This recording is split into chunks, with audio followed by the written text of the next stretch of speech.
god androids around here. It's me, Imperfect Cell, and I'm horny. The flesh won't quench my thirst. I need the cybernetic poon. Rare alert. Fight_this is back with 57 months. Drake wide.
All right, well, I guess it's about time then, isn't it?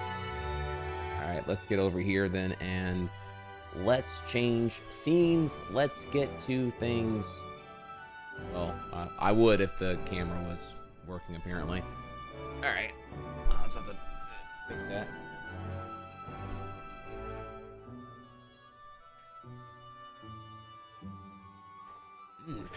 Sorry, I had to take a second here and just... There we go. There we go. All right, well...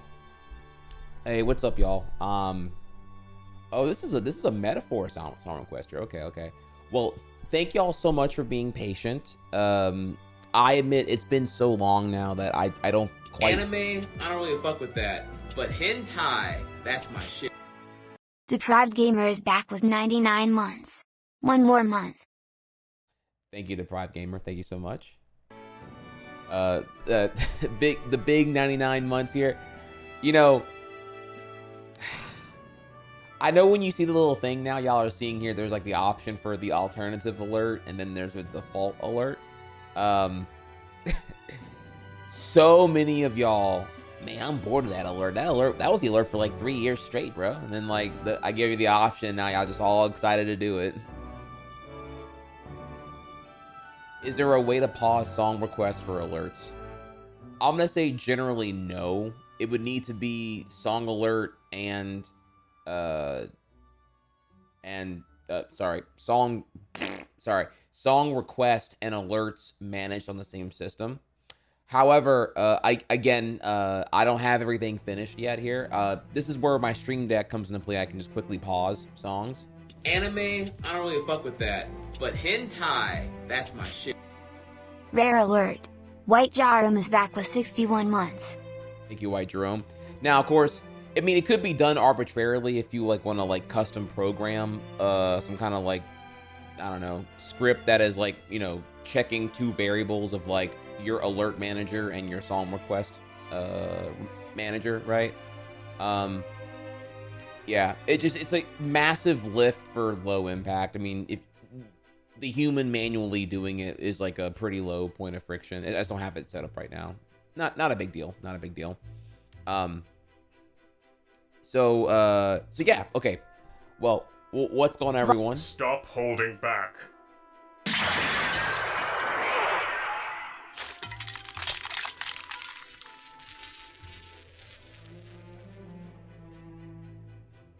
Okay. Don't hold back. Hype train started.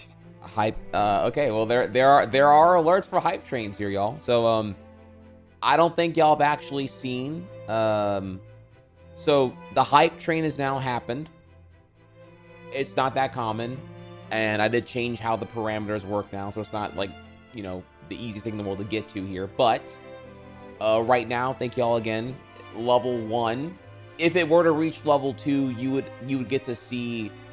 No, level 2. Okay, now that you've seen what starting one is, you know, it's when Cell crushes Android 16's head, sadly. Hype train level 2 is when you would see the next step.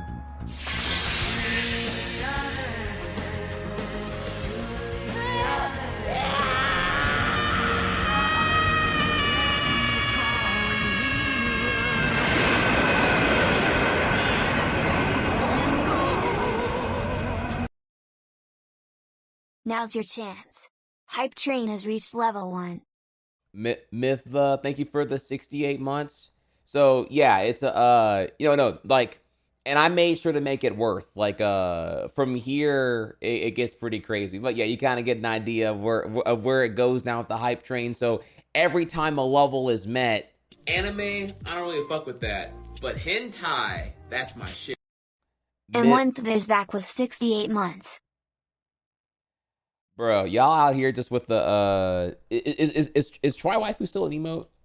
Is that a thing here? It's not. Oh, it's not a thing actually. We should re-add that. Okay, so anime, I don't really fuck with that. But hentai, that's my shit. Bruh. MF_ribcage is back with 16 months. DID somebody say bait.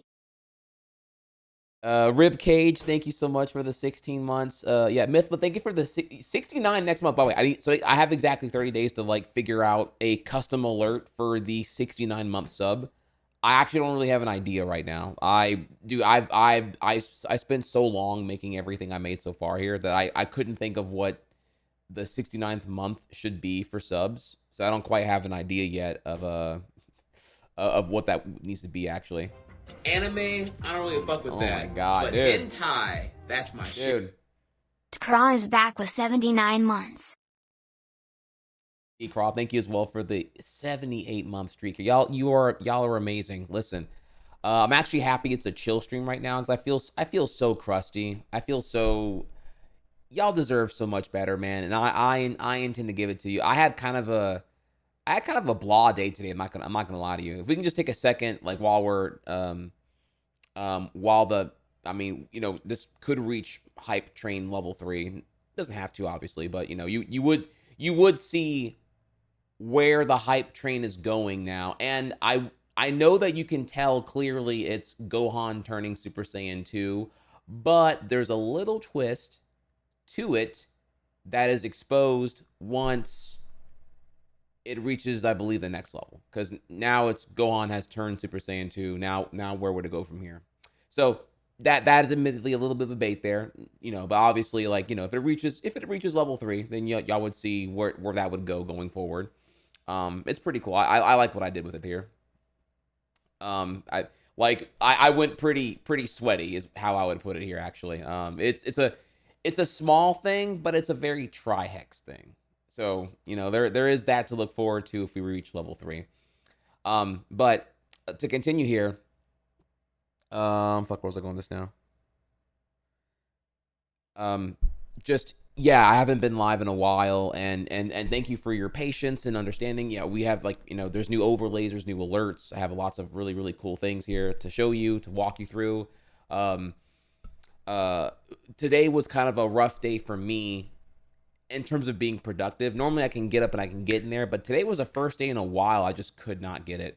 I just kind of struggled with being able to focus, a really bad ADHD day today. Though, to be fair, I think it's because I did a lot of drinking last night. The wedding last night, which we're going to get to actually in a second here. If you didn't know, context, I was live Thursday. I was away Friday and Saturday because I went to my best friend's wedding. An actually important wedding here, not random relative who I'm mid on. No, actually best friend IRL, ShearProdigy, got married yesterday. Beat me to the punch. If I feel like I know what hungover feels like. I've been hungover before, and hungover is so bad that it made me not even want to drink anymore. I'm like, bro, if this is what hungover is, dude, all the people who are like, oh, bro, I got so fucked up, bro. I got so fucked up. I'm like, bro, y'all are I'm thinking about all the 20-somethings I had to deal with as coworkers in my past, and I'm just like, y'all are idiotic, dude. This is the most overrated shit I got so fucked up, bro. Maybe it's a Louisiana thing or whatever here, but no, I know what hungover feels like. It feels like your brain is it's like a hammer mashing against Play-Doh, and the Play-Doh is your fucking skull. And I'm just like, dude, never again. No, today was just I don't know. Maybe you're right. Maybe I didn't get enough sleep. Maybe my body was just fuck you. I don't know. But it was a rough day for me today. I didn't really get much done. I was trying, and I'm like, you know what? All right.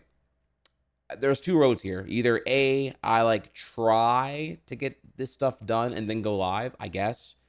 Or I just go live with everything all fucked up and we'll just fix it tomorrow. Fuck it. So, perfection is the enemy of progress. And that's kind of where I am right now. I was like, okay, well, camera's fucked up. This is exposed right here. I didn't fix that. The fucking, all this other dumb shit and everything else here. Fuck it. We're here now, though. We're here. All right, so let's go ahead and so now thank y'all again for the support and the love here. Hype train is officially over.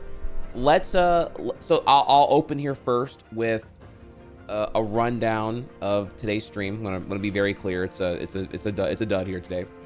Back from BFF's wedding, chill short stream. So I won't be here very long because I want to do better tomorrow, quite honestly. So what do we have here for you? I have the wedding. I have pictures, story time with the recap of how the wedding went. You know, if you want to see that, cool. Parasocial time.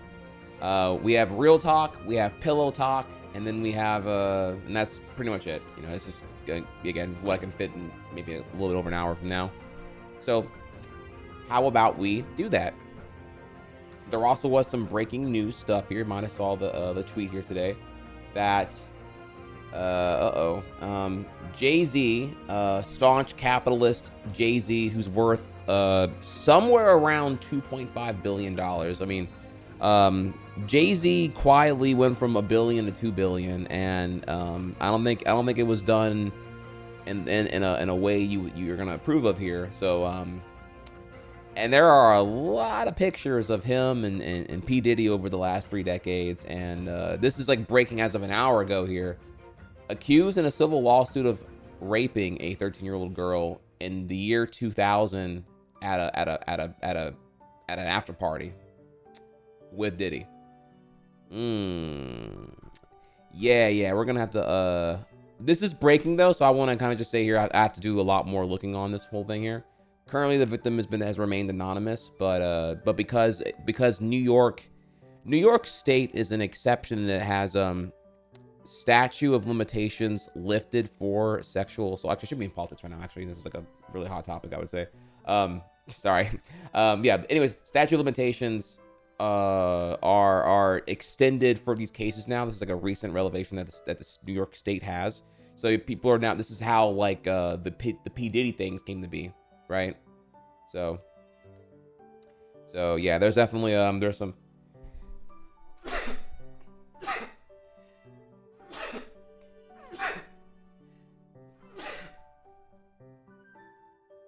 I don't know where that came from. Jeez.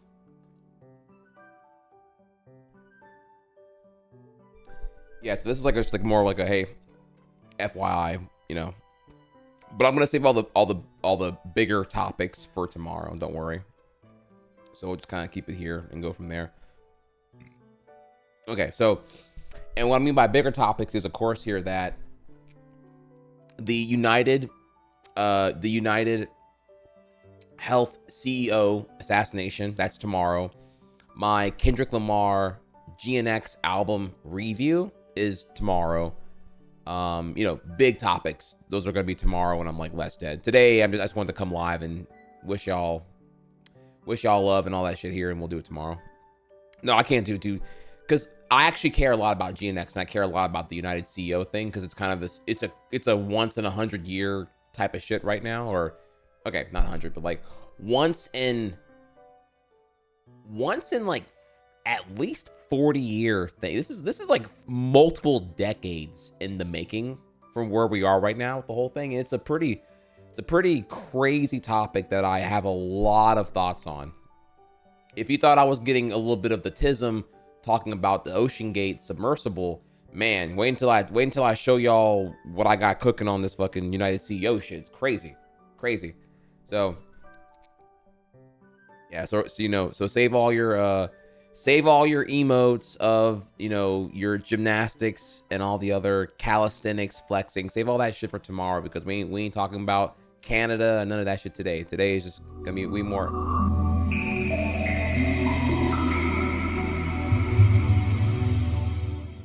Cat. Kid_ is back with 36 months. Thank you, Kat. Thank you so much, Kat. Hey, you're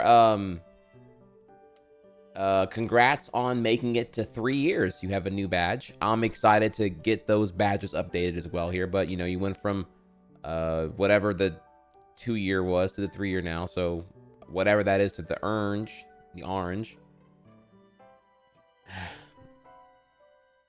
right, so thank you again. Thank you so much. So then, okay, let's go ahead and warning. We're gonna get into the politics tag now. If y'all just gonna give y'all a warning here on that one. Politics, and we're gonna do that now. So orange indeed. Let me make sure these tabs are functioning correctly here, and we're gonna go over. So if you'll join me over here. That shit don't even fucking work, bro. All right, so I gotta fix the scene real quick here. I'm gonna do this, something kind of like that. Something like that, and then I go over here to. Really, it's over here.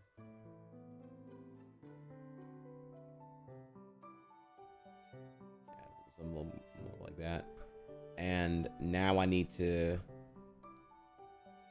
Forgive me here. I gotta take a second here and fix this chat. This is why it's a chill stream, because you're not here right now for the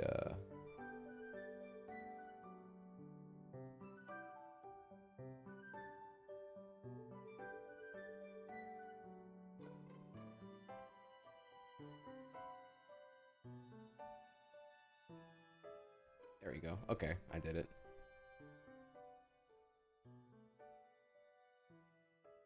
Awesome. All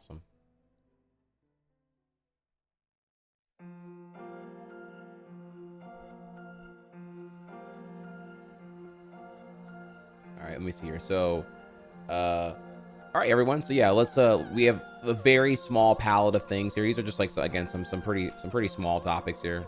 I wanted to walk through with y'all as we build up to bigger things tomorrow and whatnot.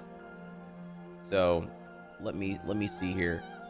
So just to kind of get back in the groove of things here, keep in mind that we still have not actually done a proper discussion on completing the Trump cabinet picks. I still have not even covered. I'm actually still behind here. I didn't even cover Matt Gaetz before Matt Gaetz dropped out. So there's still the Matt Gaetz to talk about there, because that's crazy. Pete, I forget his name here, Pete whatever from Fox News, him being Secretary of Defense for the Pentagon would be insane. There's still so much more to talk about here, and then finally, it's those two dorks plus RFK Jr. as Secretary of Health, plus what's her face from WWE as Secretary of Education. So there's like four dorks to talk about how comically unqualified they are. Sorry, there's more. There's like a CEO of a, is it coal? It's some dirty energy thing. I forget here, but a CEO of some very environmentally terrible company is now the Secretary of Energy. So of course it's going to just be the biggest hatch job to the EPA going forward here. So you can just kind of like kiss all the rings on any kind of climate change before 2030 deadline completely out of the way here. Is the podcast still a thing? The Butter Pecan? Butter Pecan's been in delay because of me. It's because the OBS was crashing. It wasn't working. I had to fix it. I fixed it. When I fixed it, I created new overlays. When I created new overlays, I created new alerts. That's why I haven't been live for the last 2 weeks, and I'm back now. The podcast happens on Thursdays. I missed 3 Thursdays so far because of stream issues, and now we're back. So I'll be here today, tomorrow, and we will have something happening this coming Thursday. Yeah, as I get things back. I kind of had a lot going on my end here as well. Though again, we could have done something a couple of Thursdays ago, but then it was Thanksgiving that day, so it wasn't going to work out anyway. So yeah, no, it's still here. Just not again, I haven't been live, much less the podcast itself here. So I'm just kind of like chilling right now a little bit.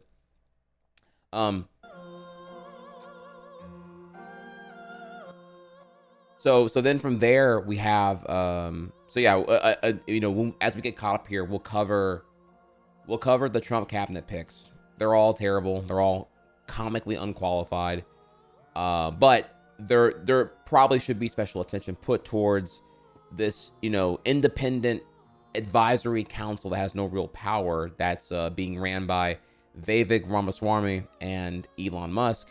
Doge, I'm sure you're aware of it now, so this is all old news now here, but Doge, Department of Government Efficiency, and shocker, here we are now, just in Pentagon failing its, I kid you not, 8th or 9th audit, unable to even actually account for, I'm sorry, it's on the thing here, 7th consecutive financial audit. They can't even account for 60% of the funds they're allocated from Congress. Where this money goes, they like the whole. So when they're being audited for their $800 billion plus annual budget, they are not even able to point to where this money is all going towards to keep accountability basically in check. And a functioning Congress here would be like, okay, this is clearly corruption or just like wasteful spending going on here, because you can't even tell us what the money is going towards. Like, you can't even shit up a convincing lie. You got nothing here. 7th consecutive audit here. This is not like a 1-year thing, by the way. It's cringe. I mean, so if Doge was not a total partisan hack job where it's going to clearly just like, be the quickest excuse to gut Social Security income and some other fucking dumb shit to further privatize government function, it would look at the Pentagon. It would look at the defense budget. It would look at these things here, because you don't even have the corruption and greed and what's the word here? I guess just predatory privatization of the military is so grotesque that you can't even shit out a good lie for where the money is going now. So, yeah, just kind of wanted to throw that in here. I mean, this will surprise no one in my audience here, but like, Jesus fucking Christ, dude. Holy shit. Crazy. All right. Next up here, Nancy Pelosi is officially filed to rerun for election in 2026, which is crazy because, dog, she's so old, dude. What are these? Chat, we really got to have a talk here about this. Okay, listen. I get it. Nancy Pelosi is a radical woman who has been in Congress now for fucking 4 goddamn decades. Dog, like, y'all just got y'all asses handed to you at this point.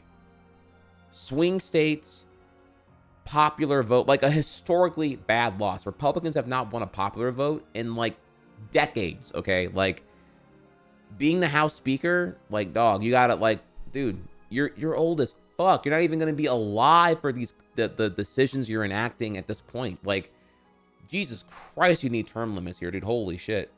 Also, dude, chat, understand here. I have special disdain for Nancy Pelosi. She is obscenely rich. Net worth north of $120 million. The most successful trader in NASDAQ history. Like, just, she's like the beacon of insider trading all the way through here. Like, CHIPS Act, that's her trading, that's her moving NVIDIA days before it goes official type shit. Like, the insider trading is crazy. So the conflicts of interest are endless. No term limits in Congress. Has been House Speaker for a fuck knows how long here. And it's not serious, she's a fundraising beast, which means that you know what that means. She's dancing with the devil the whole way through here. Like, you're not going to get true progress here, as you already know here now. The most you're going to get with the milquetoast Democrats is like run-of-the-mill incrementalism. And, and it's why we are where we are now here. Trump getting a second term, Democrats getting destroyed. And for perspective here, destroyed, because it should have been Trump should have not been a hard opponent to beat. Impressively terrible campaign ran by him this time around here, and it's all the saddening that that he won at this point, given how horrible the campaign really ran.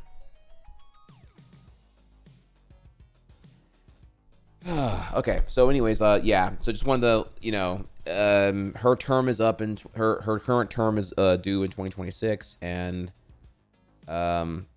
I mean, her filing to rerun is not the same thing as actually going in there, right? But still, though, like, I mean, dog, bro, like, what gets me out of bed here?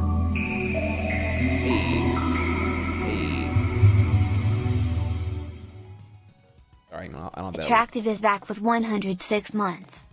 Still a good time, even with all gloom of politics, etc. Thank you, Attractive. No, I promise you, I'm not here to make it gloom. This won't be too long. You feel me? All right, there. I added the source now here.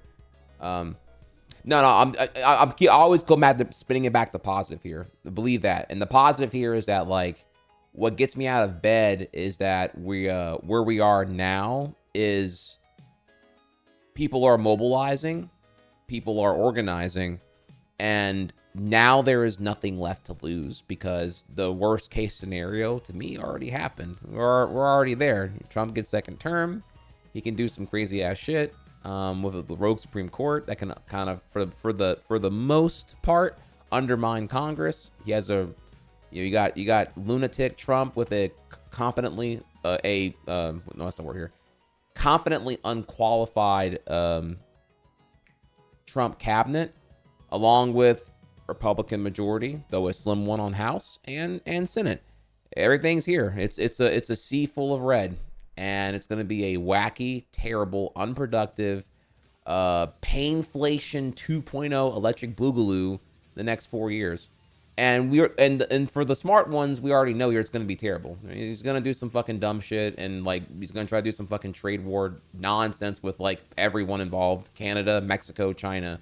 Shouldn't do that for any of them, quite honestly. Here, and who's going to lose? Americans. And when they really see what idiocracy policy unfolded looks like, they're gonna really want to vote in some big protest votes for 2028. At which point here, what you really need is new leadership in Democrats. And God help me here, seeing Nancy back in here is not giving me that faith. Seeing Chuck Schumer, not giving me that faith. Seeing whoever these like anonymous campaign managers were for Kamala, don't want to hear it anymore. Like, you know, at this point now, chat, we vet hardcore. If you're not invited to the cookout, I don't want to hear from your ass, bro. Like y'all love losing. Get the fuck out of here, bro. All y'all do is fundraise anyway. Shit. So, nah, for sure. And don't worry. And the thing about this too is that we will talk about this in a very positive light when we get to United CEO tomorrow, because apparently, everyone, we are on the same page on something here, and this would be a really great calling to utilize this momentum from the populist unification in Americans right now, which is so fucking rare. It's very, very rare. And man, if only there was a party right now that saw that read the fucking room and just kind of wanted to take that moment here and really tell these hurting Americans here, yeah, you know, we hear you and we see you and we're gonna do something about that. You know,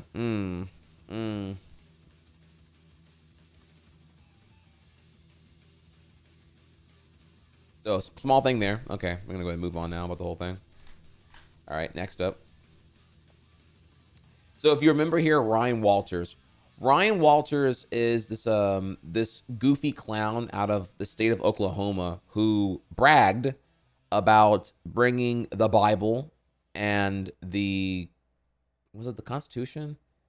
The Bible and some other document into schools because it's important to have the Bible in the classroom or something. And it was a very vaguely, first off, it's already like separation of church state there, because I'm like, okay, if you're gonna do the Bible, are you gonna do like other religious things here? Are we doing like, I know that you're horny for Christian nationalism, but like, you know, there is this whole thing about like being a secular nation. I don't know if you're aware of that, if you actually know your history, Mr. American Patriot and whatnot. And so, okay, you want your Bibles, and then where it gets sussy here is yes, every Oklahoma classroom will have a Bible in it. But not just any Bible. It's Trump branded holy Bibles being bought at wholesale, which feels like a very thinly veiled, you know, money surrogate funding thing into Trump's campaign. It happened before the election. He bragged about it. Now it's actually there now. So, you know, Oklahomans with their and they're pretty bad too. Oklahoma's not a great state, y'all. Oklahoma's doing pretty bad on like economy, health. I mean, it's a red state, so it's just ran like shit. What else is fucking new here? 10 Commandments. Thank you so much. So here, and here we have some spicy juice about the whole thing here, right? So 800 Bibles, more to come from what I understand here. The Trump Bibles are not cheap.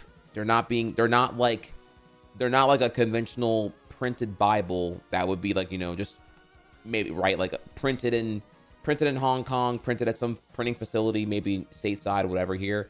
hey, it's being sold wholesale, cost ship landed $3 a pop. No, these are Trump Bibles, like the other Trump merch, which is like just comically overpriced for contribution, facilitation, and whatnot. 60 a pop here.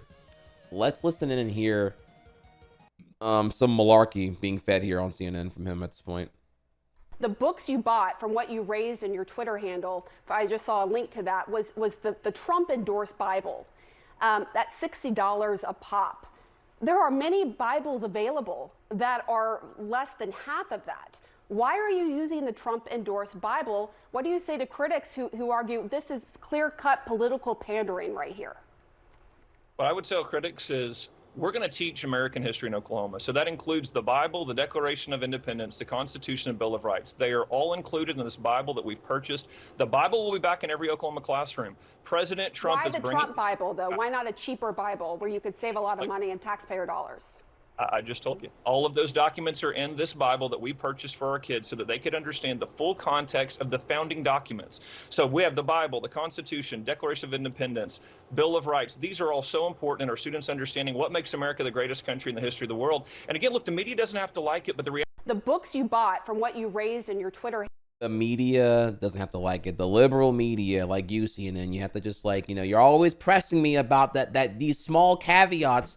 Yeah, it was $60. Yeah, I could have bought them for $3 probably, or even cheaper here. No, but I'm a stellar tactician, or I'm a stellar mathematician. And listen, I thought the Trump tax was good. Quite honestly, the tip of the boot, it tastes great whenever I'm licking it. Okay, so I need you, ma'am, to get all the way off my dick because it's currently busy. I would say it's busy in Trump's ass right now, but that implies that he's fucking Trump and not Trump fucking him. So I don't even know how to even make this I don't even know how to make this dick joke work in the analogy applicable here. Jesus Christ. So, all right. Well, anyways, here. So there's an update there. Just bless her for at least challenging him, but in the end here, yeah, these people are fucking psychotic.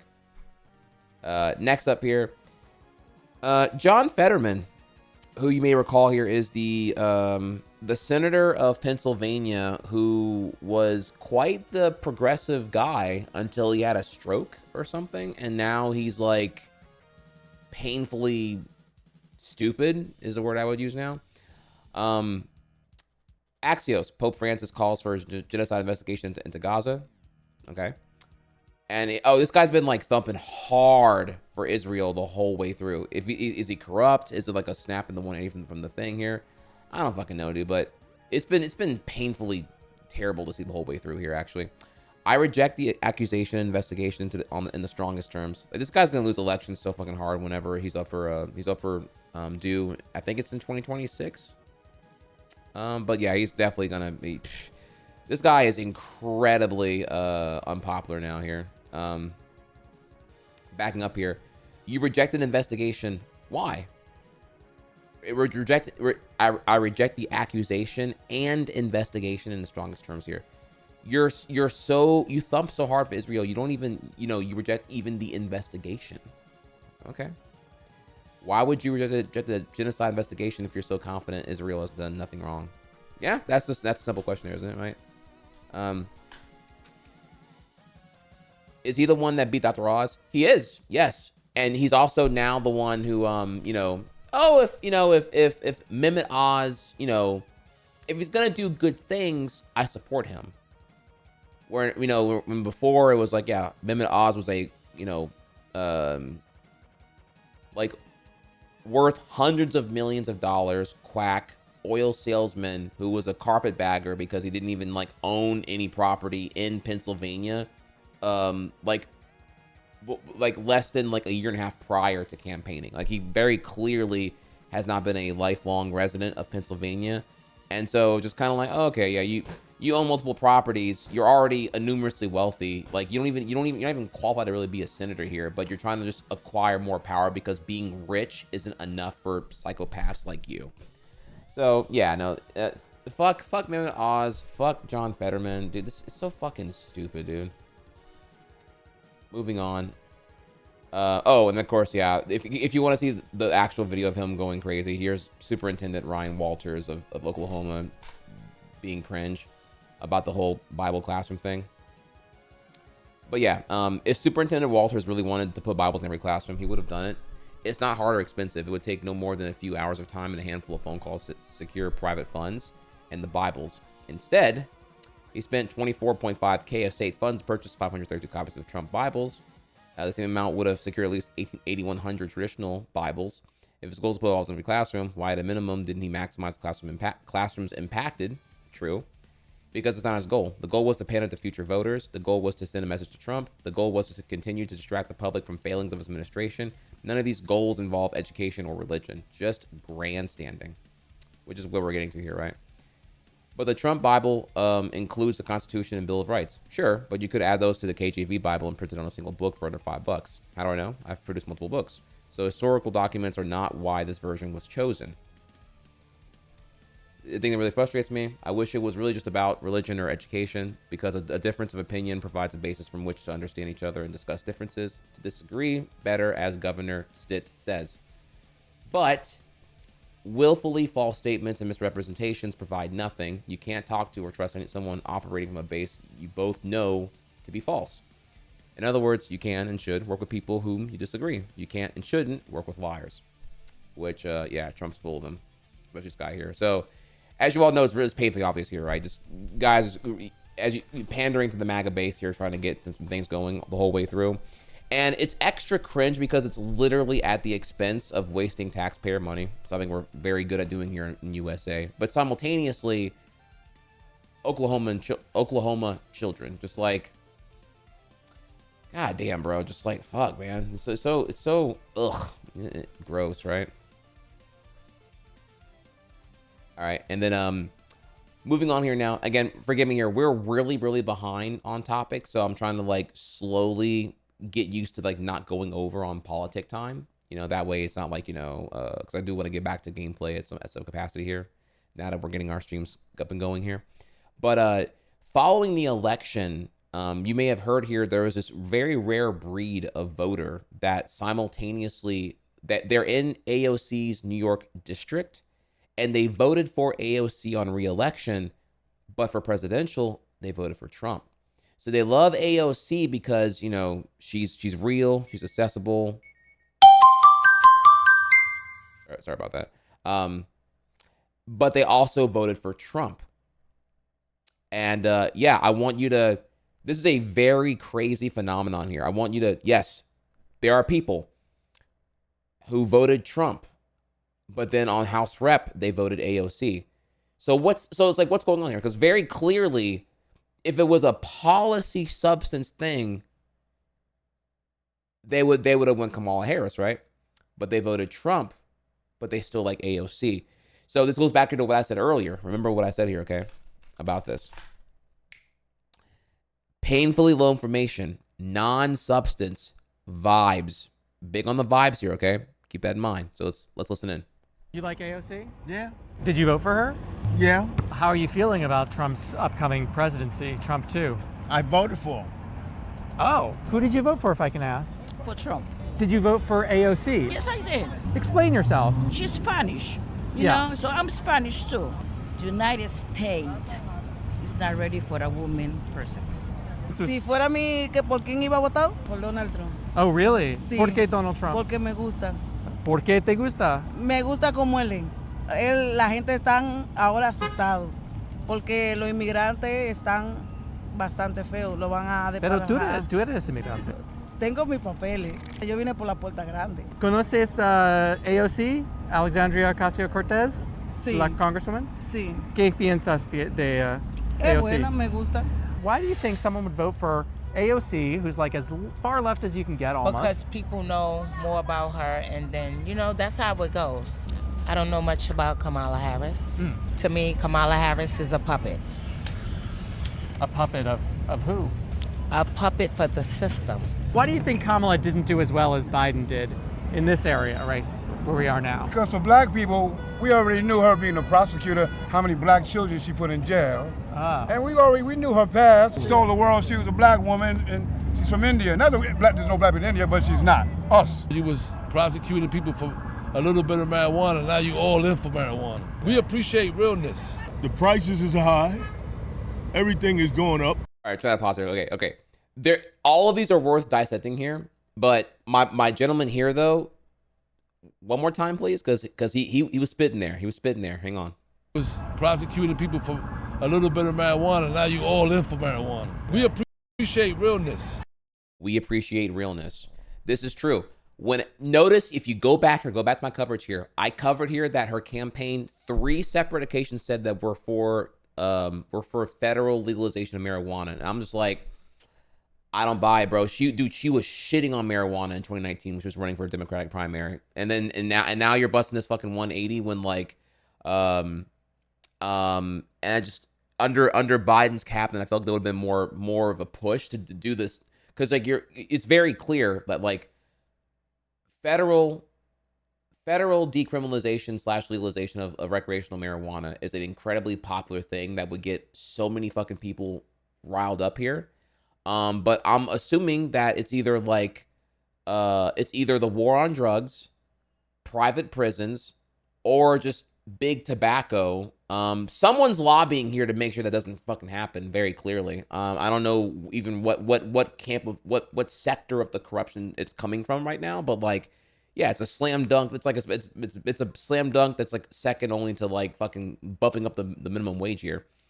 So yeah, when I saw that and I covered, I'm like, she's saying this, but I don't buy it. In the same way, I don't fucking buy the same way I don't buy some of Biden's promises. Remember, Biden on campaign trail and under his policy section on his website, he was like, yeah, he supported a single payer healthcare system.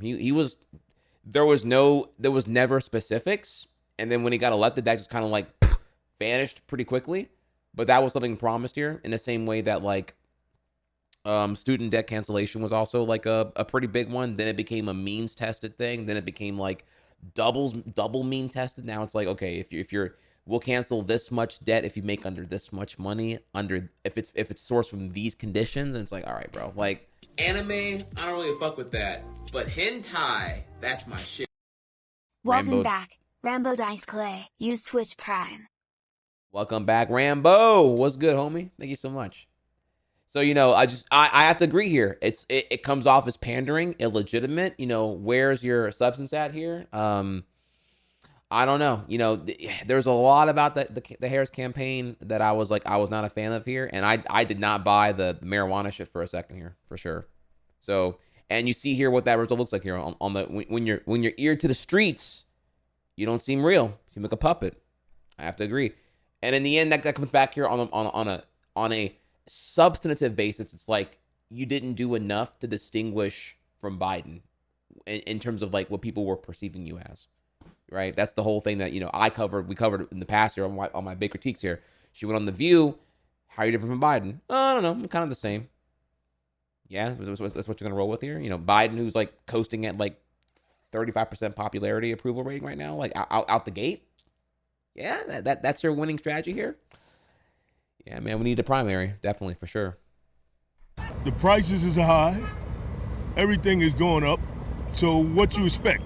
All she does is giggle and go on these talk shows. She doesn't talk about issues. Why did you vote for Biden but not for Kamala? I'm a registered independent. Oh. I make up my own mind. Remember one thing about why people voted for Trump. But hentai, that's my shit. Childish_Miguelito is back with 41 months. Welcome back, homies. Yeah, do y'all love the hentai alert? Oh my god, bro! I'm about to bring back the I'm going to put more Fujino emotes in here. Actually, shit. Man, I'm about to turn y'all on here, bro. Do y'all even know the lore of these emotes right now? Shit, I'm about to find some more here. Fuck. It's goated. Hey, I mean, look, it is what it is, bro. Anime.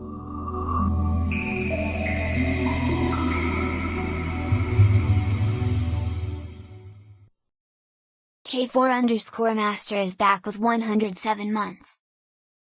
Welcome back, K4Master. Oh, we know the Fujino lore. Yeah, the real ones know ain't nothing changed, bro. The Jeez, boss in this dude. PM Up is now a Prime Hexman.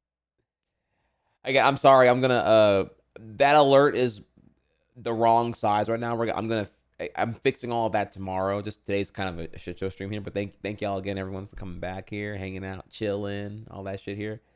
And of course, enjoy your immortalization here. You can see my non-existent hand here. That sub goat. It does update in real time, so you can see that there. If you ever want your name on the screen, just smack the resub button or drop some biddies. You can kind of like go over there and see that there. So.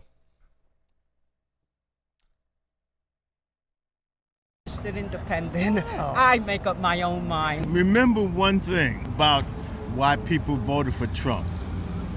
They want change.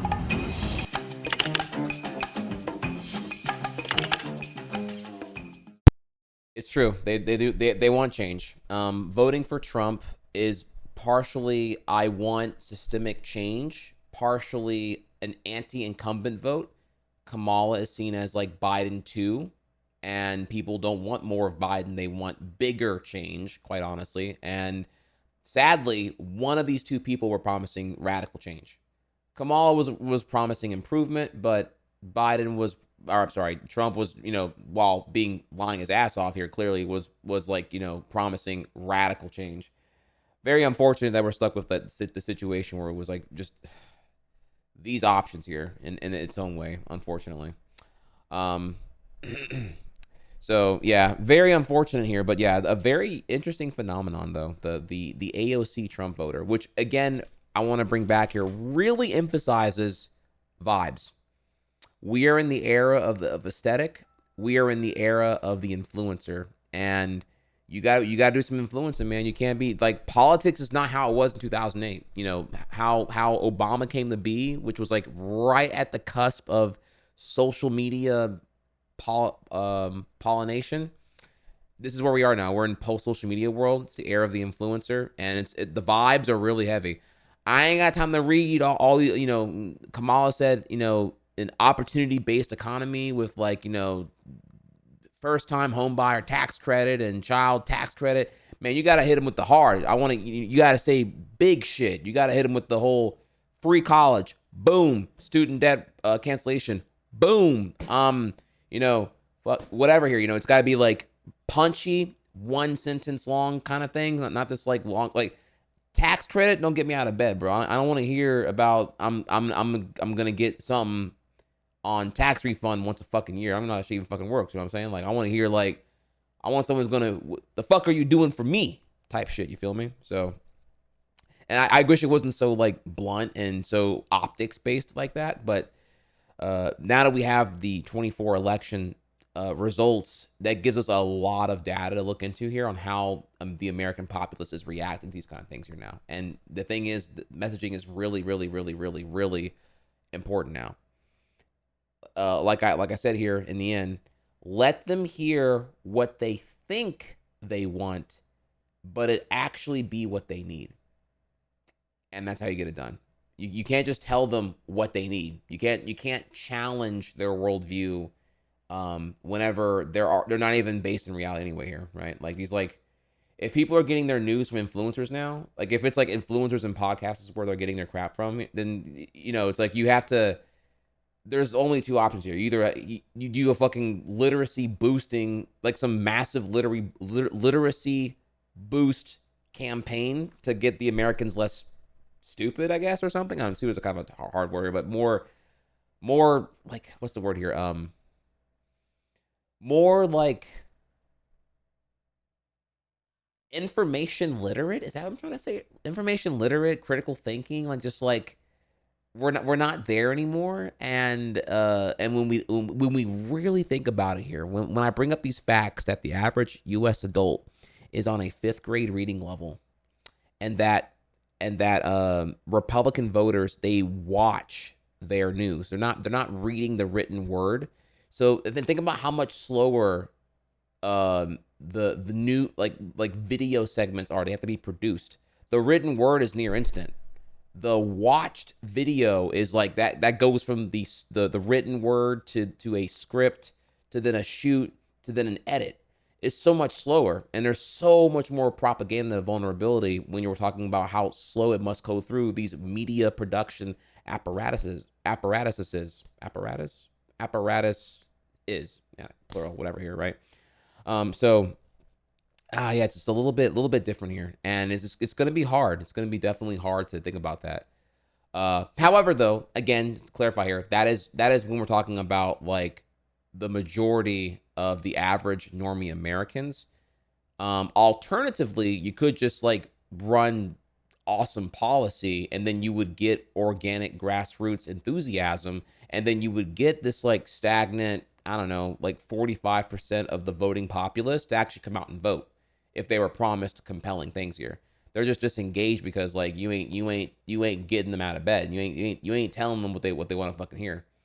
So it's either like boost the voting populace with awesome policy, or you have to like do a better job of out influencing the right wing apparatus in the social media influence spheres. I guess we'll see though. We'll see.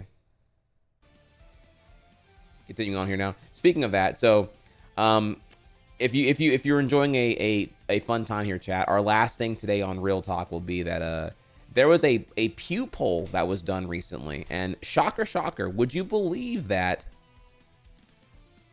in this Pew poll, Republican voters had voted here and determined that from the 2020 election to the 2024 election, election security and integrity had dramatically improved, upwards of 70 percentage points.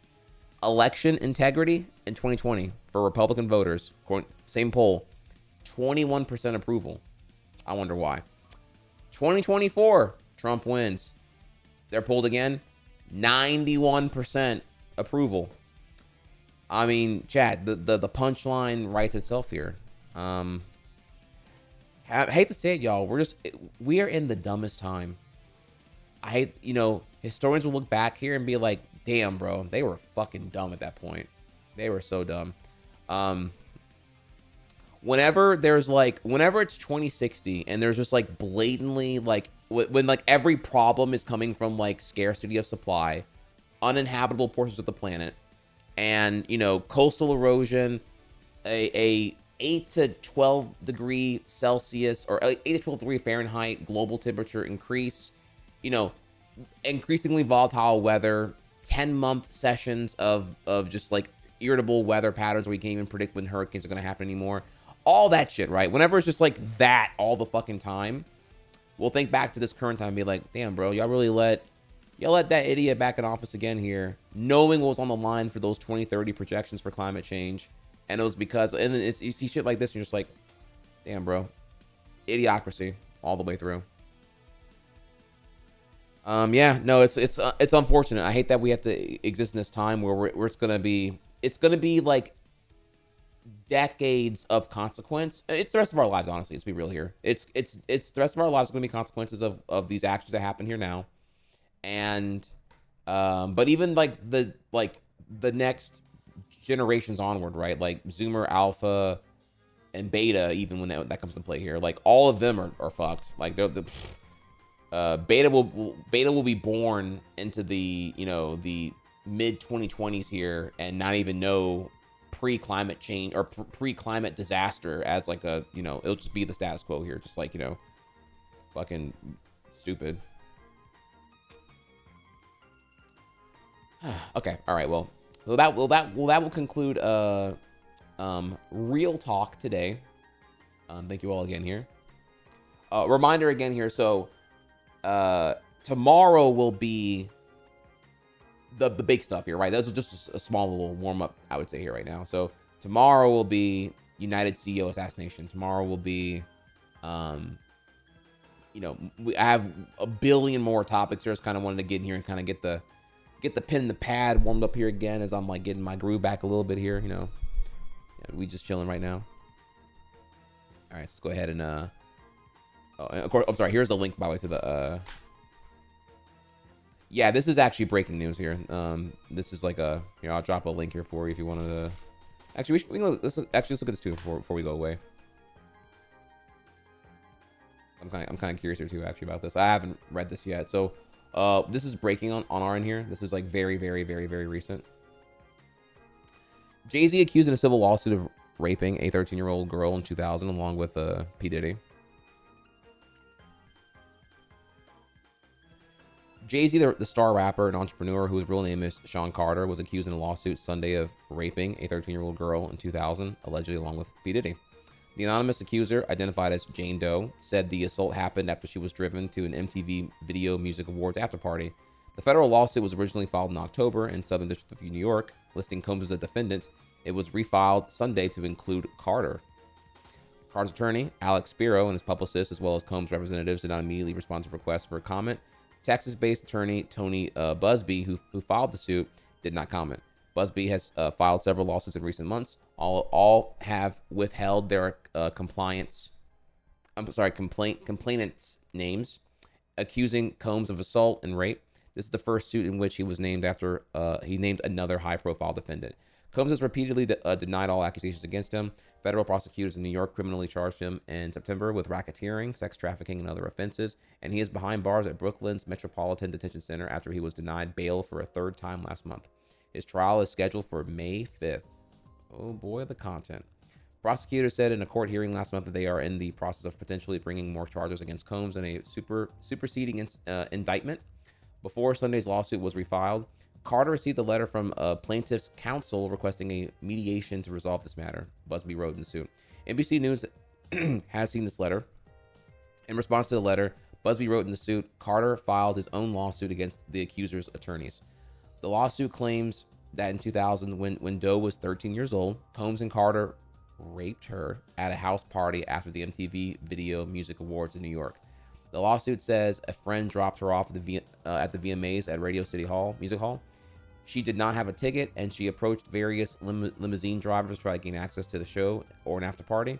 One driver, the lawsuit says, told her that he worked for Combs and that she fit what Diddy was looking for. He invited her to a party after the show and told her to return to his car later in the evening after he transported Carter and Combs, suit says. Later, the driver picked her up, suit says, and after 20 minutes, they arrived at a white house with a U-shaped driveway. She had to sign a document she believed was a non-disclosure agreement on arrival and did not receive a copy later at the party, which the suit says was filled with celebrities and people doing marijuana and cocaine. She was offered a drink that made her feel woozy, lightheaded, and felt like she needed to lie down from the rest. Shortly afterward, the suit says Combs and Carter entered the room with Combs saying, "You ready to party?" That's when she alleges Combs removed her clothing, held her down, R-worded her, and Combs, with an unnamed female celebrity, watched. She says Combs also, her, as Carter and the woman looked on. The suit says that she was able to resist being forced to perform oral sex on Combs by hitting him in the neck and that he stopped. After the alleged assault, the suit says she grabbed her clothes and left. She made her way to the gas station where she called her father. The accuser is seeking unspecified damages. The lawsuit is filed under the New York Victims of Gender-Motivated Violence Protection Act, which I believe is the thing where statute of limitation is extended beyond 10 years or whatever the conventional limitation is for sexual assault cases in the state of New York. Very unfortunate for shit stains like P. Diddy, because they would get away with it otherwise here, but because it would happen in New York, goddamn wokey blue libtard beacon of New York here, holding them here and whatnot. So yeah, this is the breaking thing here now, though, is that you're now seeing Jay-Z involved here, and yeah, and now I had different problems here though. I put Jay-Z kind of in the same bucket as I would put Oprah, in that, like, Jay-Z and Oprah, they're kind of not invited to the cookout because Oprah's a billionaire. Jay-Z is worth $2.5 billion now, and I just find it very hard. There are very few billionaires, I think, that are anywhere near ethically able to get that rich without just some mass amounts of exploitation all the way through here. So my list is very, very short, and it's more like I don't like you more until proven otherwise. If you've accumulated over $1 billion in net worth. With that though, Oprah is bad because, I mean, I'll just start with this, what she's done for the state of Hawaii, I think, is a net negative. But again, I also feel that way about the Obama family. I feel that way about Mark Zuckerberg, because just a shockingly high amount of Hawaii is owned by private individuals, and at a time when like Hawaii itself's already dealing with a massive domestic indigenous poverty, class, property warfare. It's all bad there. The homelessness, stranded. You're too poor to even like get anything or go anywhere else. It just really fucking sucks all the way through here. Oh, did I say Musk? I meant Mark Zuckerberg is what I was referring to there. But yeah, we'll do my like black billionaires not invited to the black billionaires who are not invited to cookout. We'll talk about them in another segment here for sure. But anyways, here we'll go ahead and we'll end today's segment with that there. So let's go back here now. So we're going from this now to our next thing, which is our PillowTalk. That's whenever I can turn the politics tag off now, and we can go back here and keep it a little bit more chill.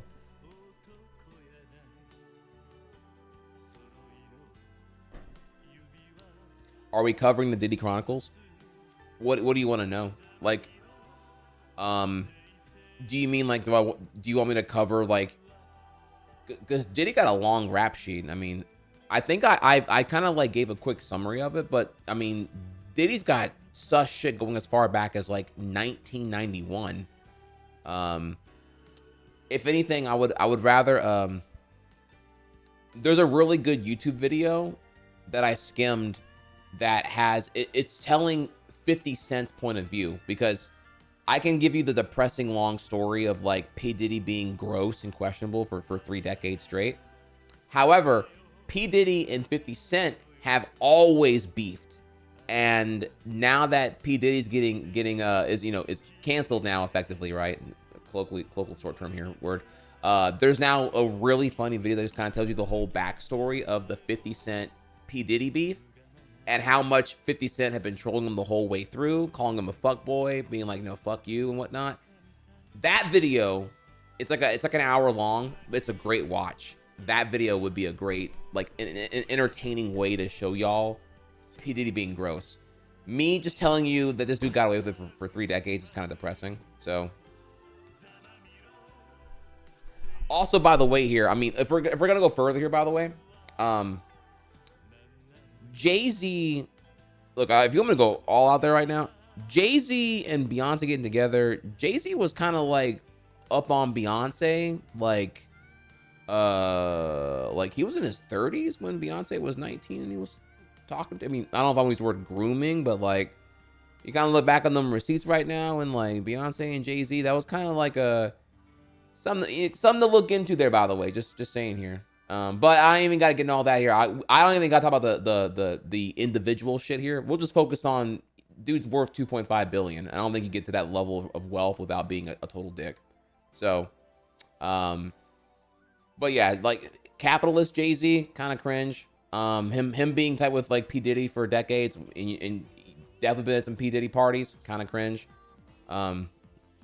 And I think by extension here, a lot of celebrities who were at those parties are kind of why that hasn't come through here yet. Whoever went to those parties, confidential accountability, and there's definitely a major reason why, Diddy getting Epstein 2.0 is very much on the radar, because I think a lot of people would fall. So. Kanye knew what was up when he called him a Fed all those years ago. Yeah, man. Like, let's not forget here. Whenever, when Cat Williams was on a Club Shay Shay, and he was like, "Yeah, man, you gotta clean this fucking shit out, bro. This industry's fucking cooked at this time here." It seems like we're now seeing the remnants of that being true. Okay, so now we go over here. Oh, sorry, dance game. So we're gonna go from our RealTalk chat. We go from RealTalk to PillowTalk. All right, so let me get some try babe in chat, please. We are going over here now. So Welcome to Pillow Talk, where it's the commentary section minus all the politics shit, just the fun stuff now. Or at least not the sensitive stuff anyway. It's a little bit more lighthearted over here. So, you know, ask your girl about me. What's up? So let's go ahead and get into this now. Our final part of today here. So we're gonna start first with fixing my thing here. Hang on. Forgive me. I thought I had this ready and I don't.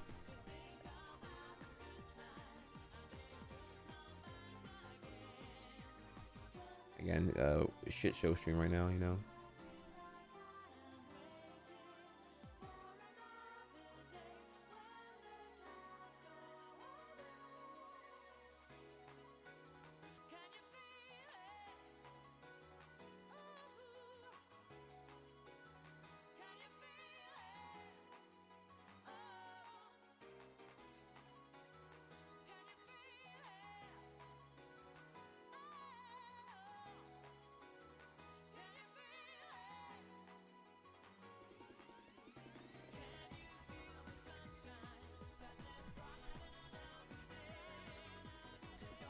Wish people had this kind of take energy for white assaulters like Clinton and Gates.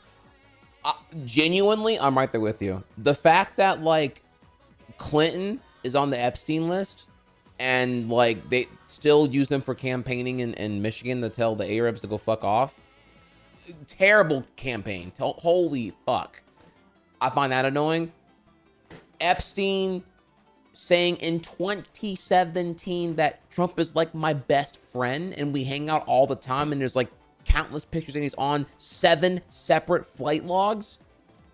Yeah, shocker. Just like at this point, I have to assume here that the Trump Epstein thing not getting covered in the same way that the I don't even get that shit right now, but like the fact that wasn't covered by any media outlet tells me that there was genuinely a fear of pissing off either the MAGA base or Trump, or just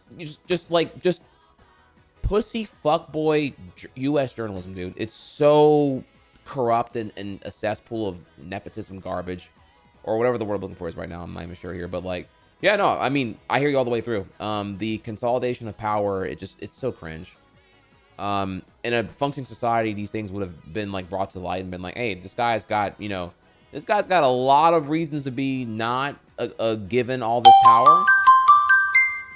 Sorry, I had that muted last time here. And just whatever here. Yeah, time for me to go to bed soon, pretty soon actually. Okay, so anyways, so we go over here now and let's go ahead and begin with our pillow talk. So pillow talk here. Are y'all familiar with CoComelon, chat? CoComelon is the popular toddler show that I know it as the show of toddler brain rot. Okay. So there's this popular TikTok trend that popped up here, and I kind of wanted to. We haven't covered CoComelon, but and I know, you know, I'm not a parent. Y'all are probably not parents either here, but like, you really got to see what's. We should have this combo about like what's going on here. Okay, so I'll play it for you first, and then we'll discuss. So the trend here you're gonna see is it's TikToks that are showing babies reacting to CoComelon when they hear the CoComelon theme song play, or when they see it on screen. It's their reaction to the whole thing.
Cocomelon!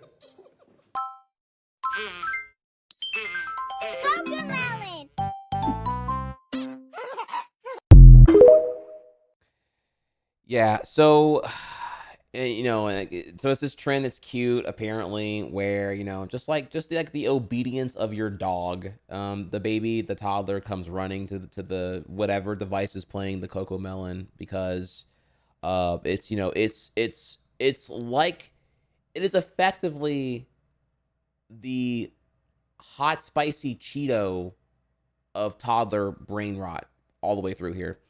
And this goes so deep, actually, that I thought I had the tweet here. Maybe I don't. So apparently, in the production of Cocomelon, they vehemently vet test here, and they bring like toddlers and 2-year-olds and the like to a production facility, and they put screens at different distances from the test target child, and they play various things: keys jiggling, tea pouring, guy tying his shoes. They'll play various things in like this like distraction simulator and see what the child is looking at and for how long and in what way. So in the same refinement of dopamine and serotonin manipulation that you see currently on social media, they're doing this aggressively for developing brains that are extra vulnerable.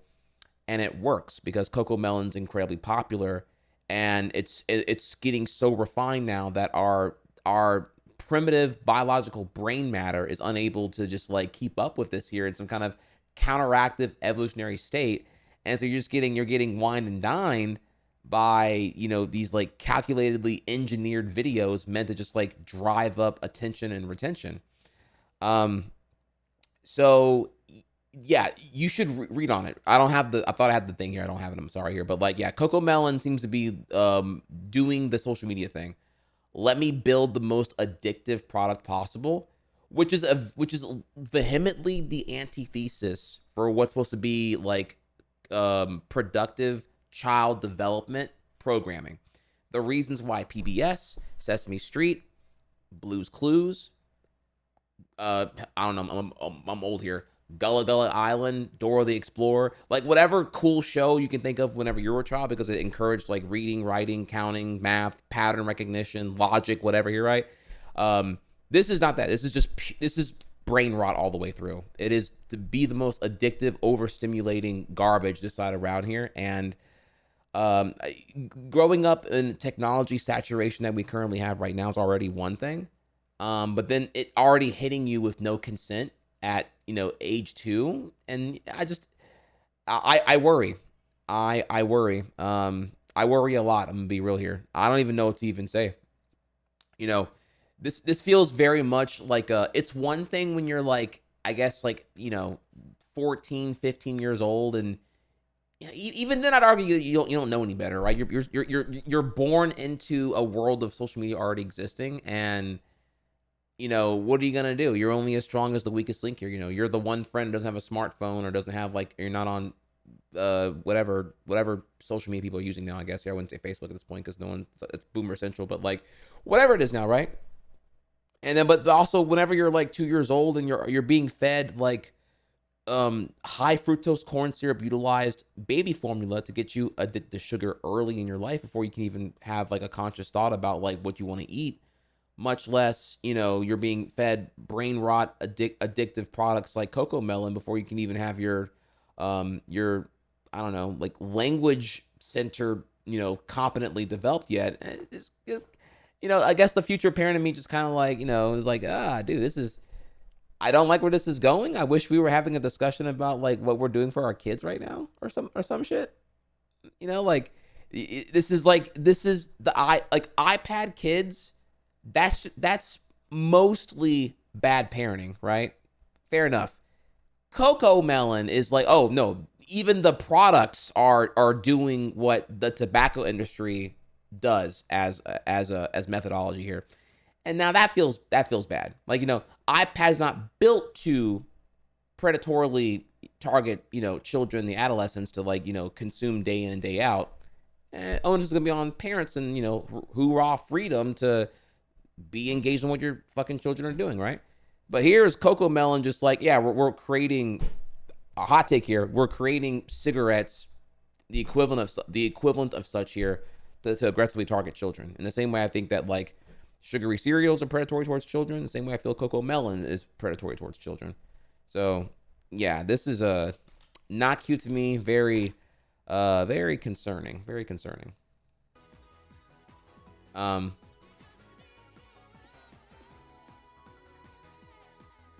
So, all right, let me see here. So now we're gonna keep going here now, and okay, all right. So I'm a hater here, right? So here are some upcoming screenshots from the March 2025 live-action CGI hybrid Snow White and the Seven Dwarfs remake, and we now have shots of how the Seven Dwarfs are gonna look. And I'm gonna say here, chat, it looks terrible, bro. This looks. Not only does this like look uncanny as fuck. God damn, bro. This looks like shit. Dude, like, think about the Oompa Loompas you saw in 2005 Charlie and the Chocolate Factory, okay? Like, this looks worse. I'm sorry. Like, I have so many questions, dog. Like, it's very clear they're going for the Seven Dwarfs to look they're using the 1930s animated original as like a basis for the like aesthetic and art direction, but this just looks, ah, man, I don't know, y'all. I hate it because I feel so complicated about like these like live action hybrid remakes, because like why? But also like you're clearly inspired by the animation rendition, and then I'm like, but then it looks like garbage. I'm like, you know, I would just rather watch the original or something. Oh man, yeah. So I hate it. God damn it. Am I alone here? Like, am I wording this well here? Just, I know my heart is like a black cauldron of like just hate because I'm a cynical online person, but Jesus fucking, I hate, dude. It looks terrible. This looks like it's fed out of an AI generative prompt. And I don't even know if seeing it in motion will do me any justice here either. Like, not that I was gonna see it anyway, but this looks terrible, dog. Like, uniquely offensively bad all the way through here. Like, it'd be one thing if it just looked bad. It looks bad and it looks uncanny. Like, why not? I would be really curious here because it's like, you know, you could hire dwarves, right? You have dwarves. You know this. Like, what's his name, chat? What's the guy? Who's our boy who Game of Thrones, Peter, whatever his name is, like, the really famous guy. I should know his last name. Peter Dinklage. Thank you. You know, Peter Dinklage is like, he's got like 2 decades of accolade now. Like, I think we're at this point where you can, I mean, make of it what you will here. I mean, I hate that, you know, a lot of times dwarves and the like here, they get cast to only like fantastical roles, and this would be no exception here. But I mean, goddamn, bro. I mean, we could. This is like, you know, this is one of the rare times where you know, you're cooked for that role rather than that archetype. And this looks like just dog shit, dude. Like, oh wait, huh? Dinklage specifically campaigned not to hire dwarves for this movie. Oh. Well, you know, actually, I can get where he's coming from here because, again, I think about, like, it's really hard, too, because what dwarves have I seen cast in the last, like, 3 decades? And it's, like, Mini-Me from Austin Powers, Dinklage in Game of Thrones,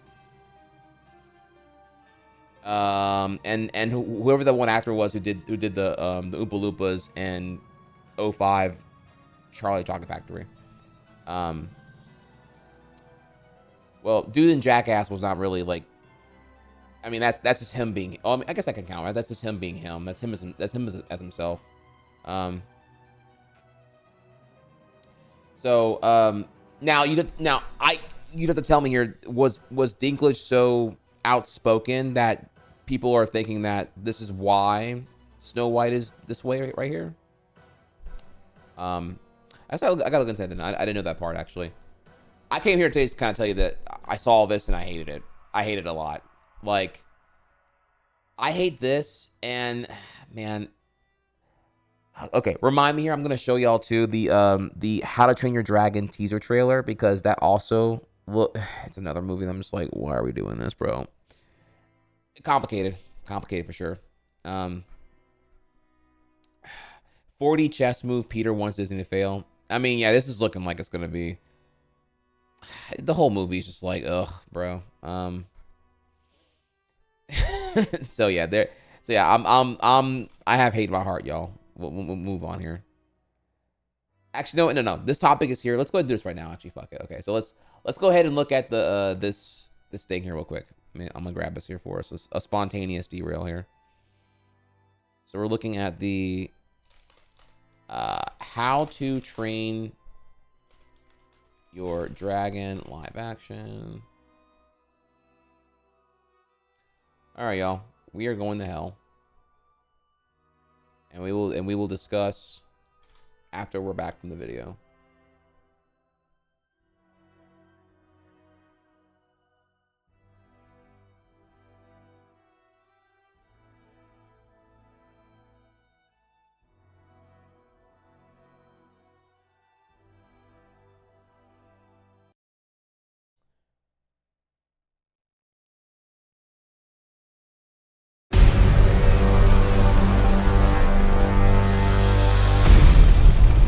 When you carry this axe,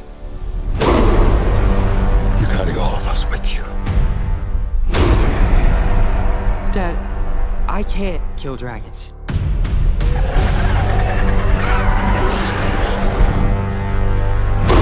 But you will. I'm a Viking. I'm a Viking!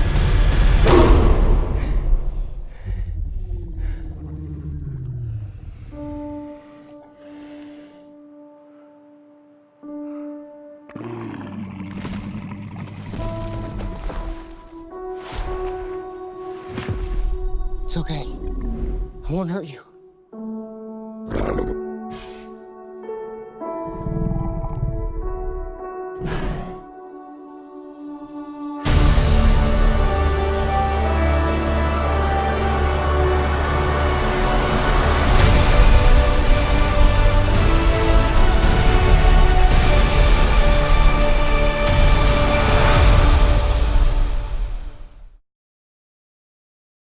Okay, so here are my thoughts here. They're pretty common and kind of unoriginal, because you probably know where I'm gonna go with this right now here. But so my thoughts are, you are seeing, if you're an animation fan like me here, then you're familiar with 2010's How to Train Your Dragon, because that was a film that got my crusty ass to go see a 3D movie to really see what all the hype was. And there's a first person point of view flight sequence when he first boards Toothless and he actually can fly. That's like amazing to see it in 3D. Back when 3D was like relevant and whatnot. And that aside here, what you're seeing here though is a shot for shot remake of the 2010 film. And not just that it's live action, but even the depiction of the dragon Toothless is stylized after the animated film. So it's just like, what's the point? And I have this really cynical thing here where just like, in the same way that 15 years ago, the animation industry concluded here that hand-drawn 2D animation was considered antiquated and that CG animation was the future because Pixar was doing all the hits, and a combination of films, including but mostly Princess and the Frog, underperformed, that Disney pivoted towards CG animation going forward. Rip Bozo if you enjoyed the conventional shit at this point. And but here we are now 15 years later, where the fixation on visual effects and heavy fidelity has now led to where even like no, like live action is the better treatment of previous films. There's got to be some commentary to be extrapolated here, because this trend has been going on for 10 years now. It's been since 2015 onward where we've been seeing here increasingly more of these live action remakes of unneeded movies. And I'm thinking here, is the conclusion just that like the audience is too dumb to appreciate that? It needs to be, you need the films now to be so like, you don't use your imagination, because that requires the muscles in your cranium to actually do something here. No. Just fucking go, like, make it as realistically resembling as possible, except where we needed to like stylistically deviate here. Because I'm just getting, I get these annoyingly condescending mixed signals here. So you agree that a photorealistic dragon would be off-putting, and it wouldn't properly evoke the emotions of empathy and sympathy from people, because it won't come off as like a pet, because the dragon would be clearly ferocious and intimidating, right? So we're using the stylized dragon from the 2010 movie, from the original children's book adaptation, but we're still making this shot-for-shot remake in live action. For like what reason then? I don't fucking get it, dude. Oh God, I'm so fucking, I don't know what to say here, y'all. I'm just, it's really, really annoying. And I again, I hate that I'm cynical. I'm such a hater right now, but like, it's so fucking frustrating. Though, reminder again here, go see Transformers 1, go see The Good Robot. I'm gonna go see Sonic 3. I don't care about Moana 2, quite honestly, so I'm not bothering that movie. Forgive me here on that one. If y'all care about it, go see it. Let me know how it is. But yeah, there are, go see Good Robot for sure. Good Robot definitely be up there. Wicked was amazing. Was it? Okay, I guess I'll have to. I have heard that Wicked made a lot of money so far, so I'm kind of like I'm hearing actually it was kind of a record box office this Thanksgiving here between Wicked and Moana 2. Moana 2 was a repackaged Disney Plus series. Oh, I'm gonna have to look into that then. Okay, I didn't know all that now. Oh. Yeah, me and Venom are gonna go see Interstellar 10th anniversary next week, because we had the wedding. I didn't think about the wedding. I forgot about the wedding actually. We gotta do the wedding here before I go tonight. Wedding recap here. Remind me here. Anyways, yeah, look, whatever. This happened, and bro, whatever, dude. So, okay, yeah, all right. Let's get back to work here. Let's get back to where we were.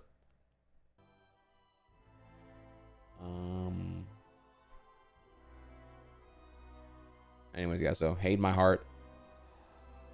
Okay. Do we care about Haley Welch and the Hawk Tua coin? Chat. My Hawk meme coin is live! My Hawk meme coin is live! My Hawk meme coin is live! My Hawk meme coin is live! Haley Welch, Hawk Tua, who is currently operating the third most popular podcast in the world, according to the podcast Spotify charts, has now pivoted into launching a meme coin, calling it a meme coin. Clearly the connoisseur and the financial advice you've been yearning for from Hawk Tua girl. Gonna Hawk Tua on those dividends there for sure. And these coins, these shit coins, these meme coins, they operate at the site called pump.fund. And y'all, did I already cover with y'all the kid, the 12-year-old who rug pulled 3 times on one day and did the sorry for the thanks for the 20 bandos? Did I already cover that? I think I did here, right? Okay. Okay, so this though is different. I won't get into it today because it's a longer topic here, but I know y'all don't want to talk about Hawk Tua, but this is very different. Hawk Tua and the 20 bandos. 20 bandos was based because that was just idiots getting called out for thinking that they were in on the rug pull when they got rug pulled anyway. This is 50 million in fraud, and that's a number that will definitely get the radar here. We're talking about it's nowhere near FTX amounts of like incompetence here, but it's enough to be like, yeah, this is definitely questionable for sure. So yeah, and also unlike FTX, This collapsed within like 10 minutes of launching. This immediately was like rug pulling for sure. So we're gonna talk about this as relevant as I can make it anyway here. Like it's worth bringing up here that way, because whether I understand here, chat. If you say that like Hawk Tuah coin's not worth talking about, understand here we're talking about Trump won the election. Trump already has the World Federacy coin, whatever the fuck.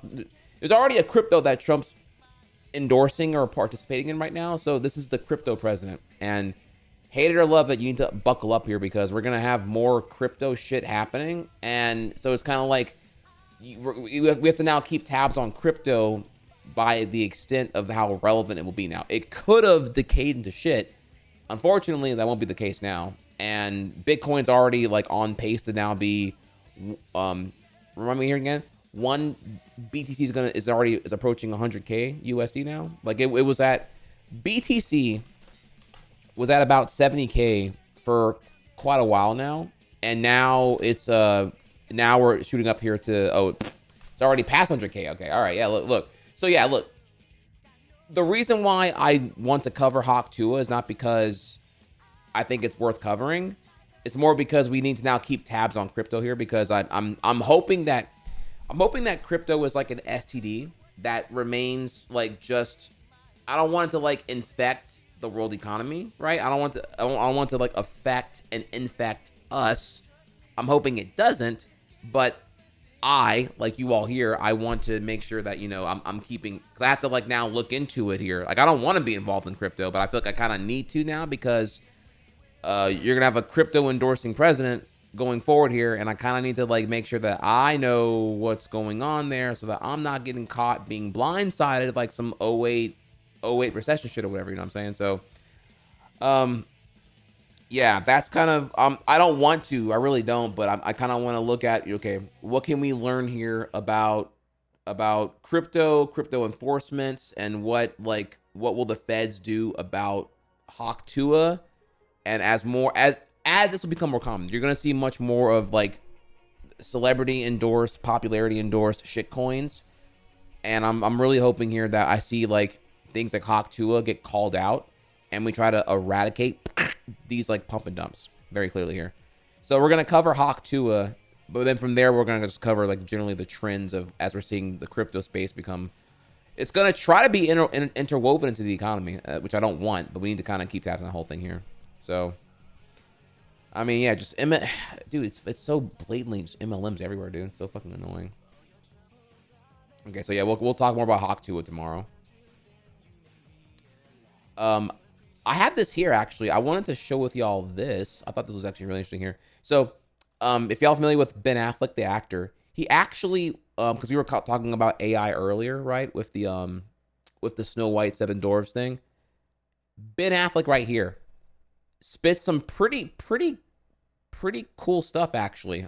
He gave a pretty base take here. It's 4 minutes long, so buckle up here. But I don't know when he said this here, but it's shockingly based. I want to, as we kind of wrap up here, I do want to come back to AI. Jerry, you mentioned it, but Ben, how did earlier? You guys weren't here. We did a demonstration. My colleague Andrew Sorkin and I recreated ourselves and our voices. How do you see it? I mean, is it a benefit or is it a real threat? Is it possible that a Netflix could say, we're going to do our own, James Bond thing out there with a bunch of actors that are completely recreated for this market or that market? A, that's not possible now. B, will it be possible in the future? Highly unlikely. C, movies that will be one of the last things, if everything gets replaced, to be replaced by AI. AI can write you excellent imitative verse that sounds Elizabethan. It cannot write you Shakespeare. The function of having two actors or 3 or 4 actors in a room and the taste to discern and construct that is something that currently entirely eludes AI's capability, and I think will for a meaningful period of time. What AI is going to do is going to disintermediate the more laborious, less creative, and more costly aspects of filmmaking that will allow costs to be brought down, that will lower the barrier to entry, that will allow more voices to be heard, that will make it easier for the people who want to make Good Will Huntings to go out and make it. Look, AI is a craftsman. at best. Craftsmen can learn to, make stickly furniture by sitting down next to somebody and seeing what their technique is and imitating. That's how large video models, large language models, basically work. A library of vectors of meaning and transformers that interpret context, right? But they're just cross-pollinating things that exist. Nothing new is created. Not yet. Yeah, not yet. And really, in order to do that, look, craftsman is knowing how to work. Art is knowing when to stop. And I think knowing when to stop is going to be a very difficult thing for AI to learn because it's taste. And also, lack of consistency, lack of controls, lack of quality. AI for this world of generative video is going to do key things more and more. I wouldn't like to be in the visual effects business. They're in trouble because what costs a lot of money is now going to cost a lot less. And it's going to hammer that space, and it already is. And maybe it shouldn't take 1,000 people to render something, but it's not going to replace human beings making films. It may make your background more convincing. It can change the color of your shirt. It can fix mistakes that you've made. It can make it, you might be able to get 2 seasons of House of the Dragon in a year instead of 1. And if that happens, according to macroeconomics, in cultures where there are basically oligopolies competing, what should happen is with the same demand and the same spend is they should just make more shows, which should, you should have the same spend and now you can just watch more episodes. And eventually AI will allow you to ask for your own episode of Succession, where you could say, I'll pay $30 and can you make me a 45-minute episode where like Kendall gets the company and runs off and has an affair with Stewie. And it'll do it. And it'll be a little janky and a little bit weird, but it'll know their stats, it'll know those actors, and it will, remix it in effect, right. And it will do that. That's the value, in my view, long-term of AI for consumers, which is eventually my hope for AI is that it's an additional revenue stream that can replace DVD, which took 15 to 20% out of the economy of filmmaking, which is, and there should be negotiated rights and residual rights to say, if you want to, because what do people want to make 5-minute, 30-second TikTok videos where they look like the Avengers? Well, great. You can, just like you used to be able to buy your Iron Man costume at the store, you're going to buy your Iron Man pack and you and your buddies are going to look like Iron Man and Hawkeye, like, on Twitch. That's what's going to really happen. Okay, yeah, so I clearly, Ben Affleck here, very impassioned, spitting, kind of going mask off there a little bit, right? Now, do I agree with everything he said here? No, because it's very convenient that everything else is disposable to AI in terms of like tool sets and human effort and all that, but acting is where the human magic happens, and that's where AI can't get in there. It can go everywhere else, but not where I am, not in my domain. A little bit convenient there, obviously. They're certainly gonna fucking try. Now, I will agree here though that there is an endpoint, assuming here that AI saturation just kind of comes in and wrecking ball shatters everything, right? It's just gonna come in and VFX, voice acting, whatever here. If the actors are not union and they don't like have their like AI likeness be able to be whatever, right? Et cetera, et cetera. All that can be, and they will happily shit out if they can get any movie to cost $30 million rather than $100 million, they will definitely, even if it means it's going to be shittier, how much shittier, I don't know, doesn't even fucking matter here. We'll cover it in post and marketing to carry further here. If they can make it for less than half the cost originally, then they'll certainly fucking try. Let's not forget here. Let's not look at how cheap Disney direct-to-DVD sequels were, for example, as one of many examples here of the willingness to just like kind of, to slop out subpar if it means cheaper production costs. You know what I mean? But the problem here though is that yes, right now AI is, and I'm using that term very loosely, right? AI is trained on existing data and maybe some models and whatnot. But what happens when the AI saturation is so deep? Like, is it going to be, once AI is training on AI fed output, what do you do then? Okay, there might be like this, like, I don't know, maybe like 10-year honeymoon of just like AI being able to like feed into the 110 years of Hollywood existing here to be able to be trained off of like the existence of media altogether here. And it's a gravy train for 10 years. But then you have a decade of AI assisted slop. Then now the AI cannot further train on pure data. It's getting a derivative of its own biases And from there, what do you do then? Now, of course, AI can get smarter and whatever the fuck else here, but the point still stands though. Like it's there's definitely a concern there. And by that point, you can have the AI get smarter all you want, but you cannot predict human culture. And one can even argue we're already at that point now. The human culture will naturally react to, not necessarily repel, but it will react to what AI is going to. You're going to be able to just tell, because our brains are really good at being able to do that there. You're going to be able to just tell whenever it's like something, a derivative of AI to a certain degree. And this is, I can already give you an example of this all the way through here, and where we went from like corporate, conventional, traditional media to independent media. So consider here how what the media we consumed 20 years ago, it would be like the Jay Leno show or like a talk show, right? Or whatever, right? It's produced in Los Angeles, California. It's a production studio. You have like a host, cameras, ABC camera, teleprompter, whatever else. You know, it's a crew, right? It's a production effort and whatnot.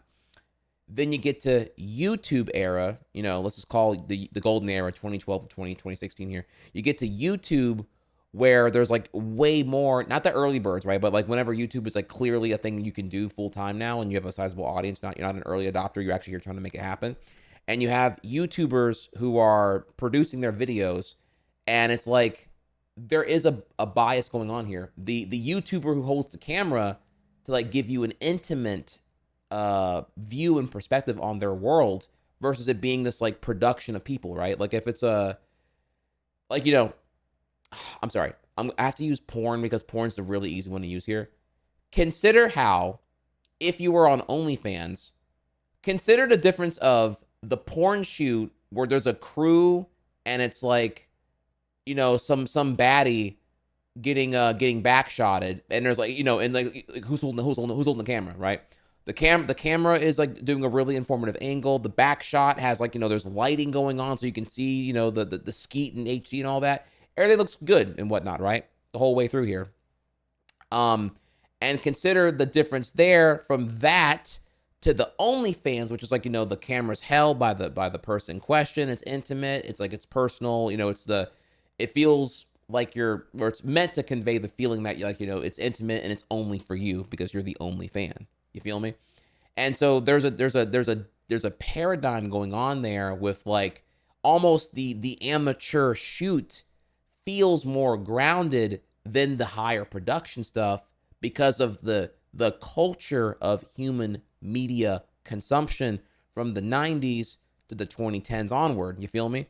And so AI in the same way here is just gonna be like you're gonna be able to call out right away whenever it can look good, but it won't matter because human culture will be like, okay, yeah, I know this looks okay, great. I know what New Zealand looks like. I don't give a shit anymore. I want to see like I want to see a messy room. All I ever see are fucking these like sanitized spaces that look like, you know, like pristine, sterile environments. You know, show me. I want it to be, you know, the groundedness will be more relatable to you than the vapidness of like whatever. And I say these words are all in, not literally, more in the abstract here, like whatever it's going to be. You know what I mean? You'll know what I mean in time as you see it if you don't get what I'm getting at right now here. But in the end, human culture will definitely still prefer or react to what is happening at that point. So, but I do like what Ben's saying here though, the whole way through. I like that he's like engaged in it. It's a little bit naive though, and a little bit self-serving here. That it's like conveniently everything around him is disposable to AI or vulnerable to AI, except the acting and the acting collaborations there. So I guess we'll see when we see. But I thought that was pretty based 4 minutes to look at there. I didn't even feel like it was 4 minutes, right? Because it was so much to take in at one time. So I'll go ahead and not again. I don't agree with it, but I like the segment though. So I'll go ahead and I'll drop a link here for you there. But yeah, I do think he's naive though, because I definitely think here, shit, what y'all want? 10, 20 million to star in a role? Yeah, that shit. Bye. Dude, on God, it's gonna be a lifelong struggle there with the actors guild.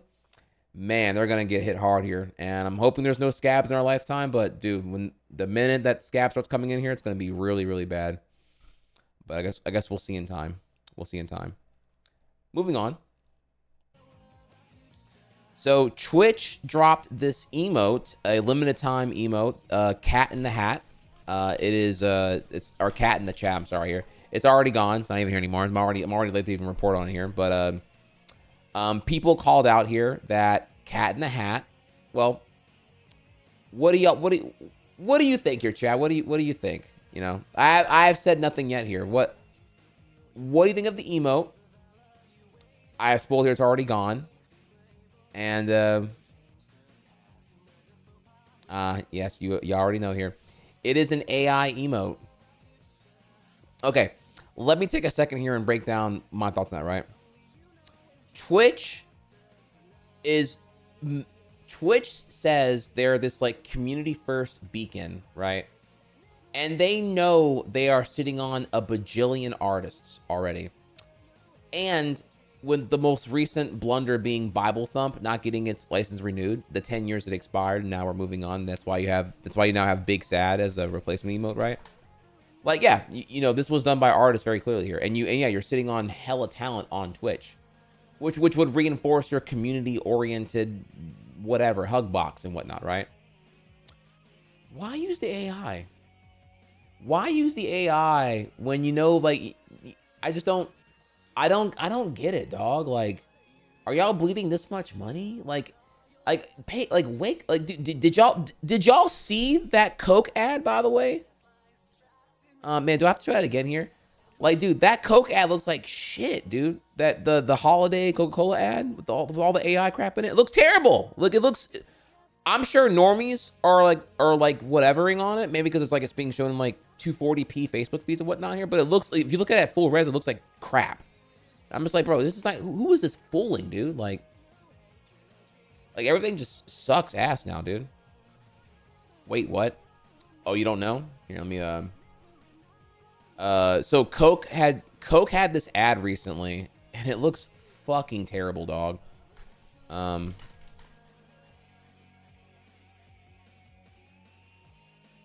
Warning, cringe. Though this might be patched. I don't know. I probably should have grabbed the original upload, not the one from the official Coke site here. But let's see if I can. This will work here for you. Damn, bro. Look at that dislike race. Created by a Real Magic AI. Yeah, here you go. So here you go. Welcome to hell. Holidays are coming, something magic in the night. Can you see it shining bright?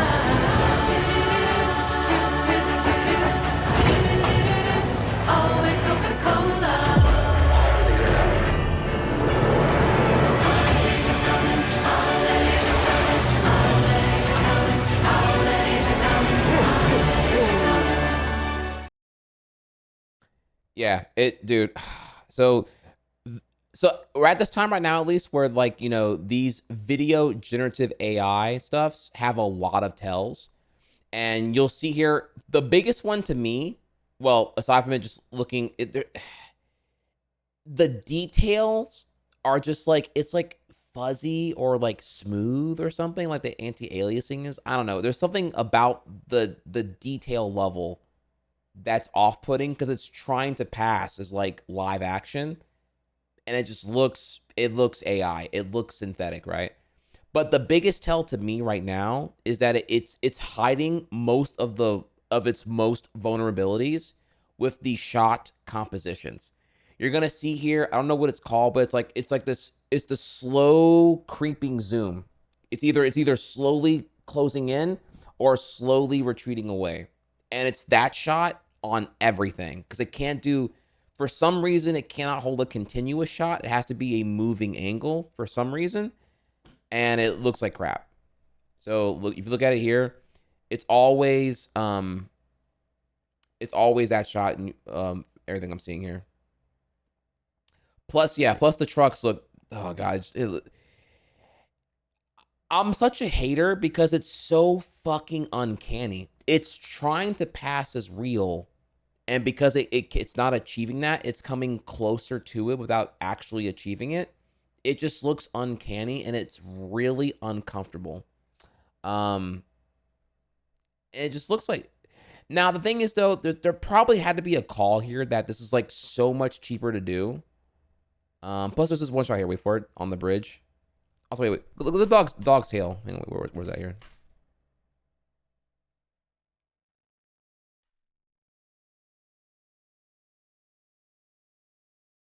The dog's tail looks like a separate asset pasted onto the back of the dog itself here. I don't know. It just looks weird to me on that one. That could be how the camera angle would work in real life. I'm not quite sure, but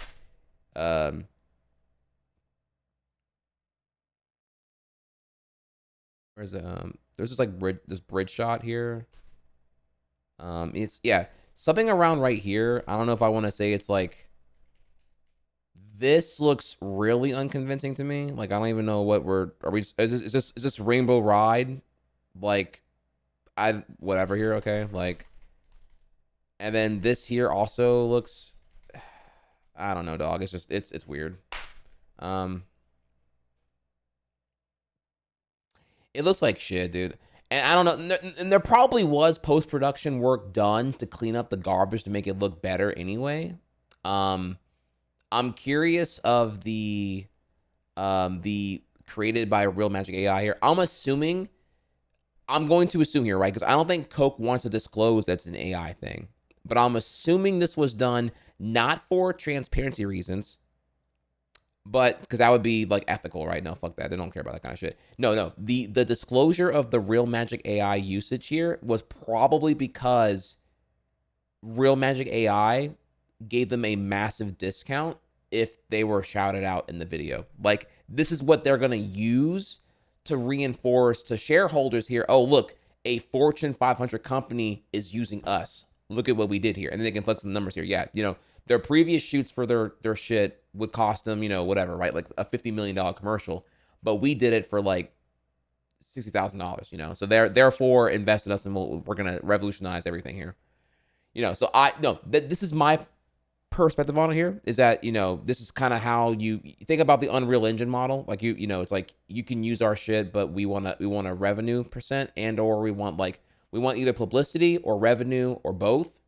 And I think for Real Magic here, when it comes down to it, if you tell Coke or whatever marketing division is working on behalf of Coca-Cola, hey, look, you can use our shit and it'll suck ass or whatever, but like it'll cost like less than 1/10 of what a conventional commercial that you want to do with this kind of shit would cost. They can't resist, y'all. They're whores. They are commercial consumer whores all the way through. They cannot help but just like cheapen out to the. And then look how bad that is, dog. Like, so if you want to go over here, have fun. So, all right, let's keep going here. All right, anyway, so it's a bit of a pivot right there on that one, but again, I hate that I'm complaining. I complain so much today. This is a lot of negative stuff right now, but well, anyways, here. So Cat in the Hat happened here, and Pirate Software tweets out here. You have a community of creators that would have jumped at the chance to make a global emote. This could have been handled with a contest or tapping into any of the many artists on the platform. Generative AI gives a worse product and makes you look like a clown. And I agreed. And it's getting hard, y'all, man. It's getting so fucking hard. It's getting really hard to as I continue to like be so outspoken on like what I hate what I'm seeing in the AI realm. It's getting harder to consider like I gotta think so much more about what I'm doing going forward here to make sure I'm like not part of that kind of problem and trying to remain principled in that context. So, what am I trying to say here about that? Like, I don't know. It's just like, it's hard because like I love art and I want to retweet art on the timeline and I have to. Dude, it's so annoying now. I'm sorry, this is a vent here. Do you know how much art I see now? And I have to consider. Okay, is this AI generated? Like I don't even know. Is what I'm looking at. Oh god, it's so fucking annoying here. Here, I'll just show you one. I'm gonna. This is me derailing yet again here, but real quick. Bro, it's so I hate it so fucking much, dog. I do. I really fucking do. Let me see if I can give you all an example here. You have to be like so fucking precautious now.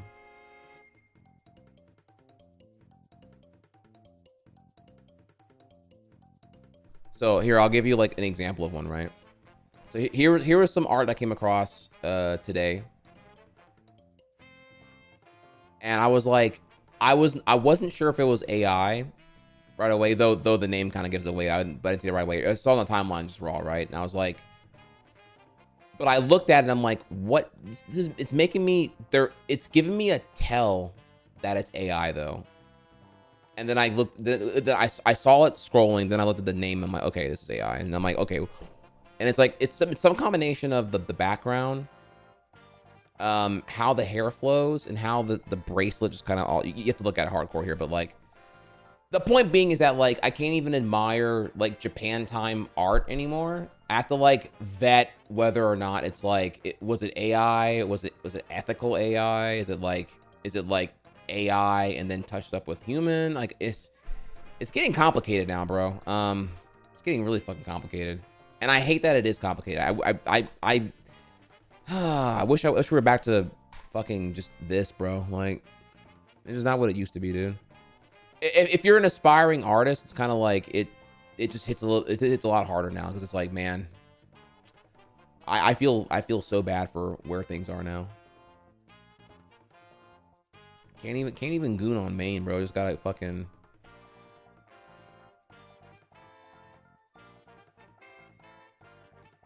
All right, moving on here. Almost done today, y'all. So go back over here now, and I thought it was actually a banger tweet from a while back, but we never really got back around to it here.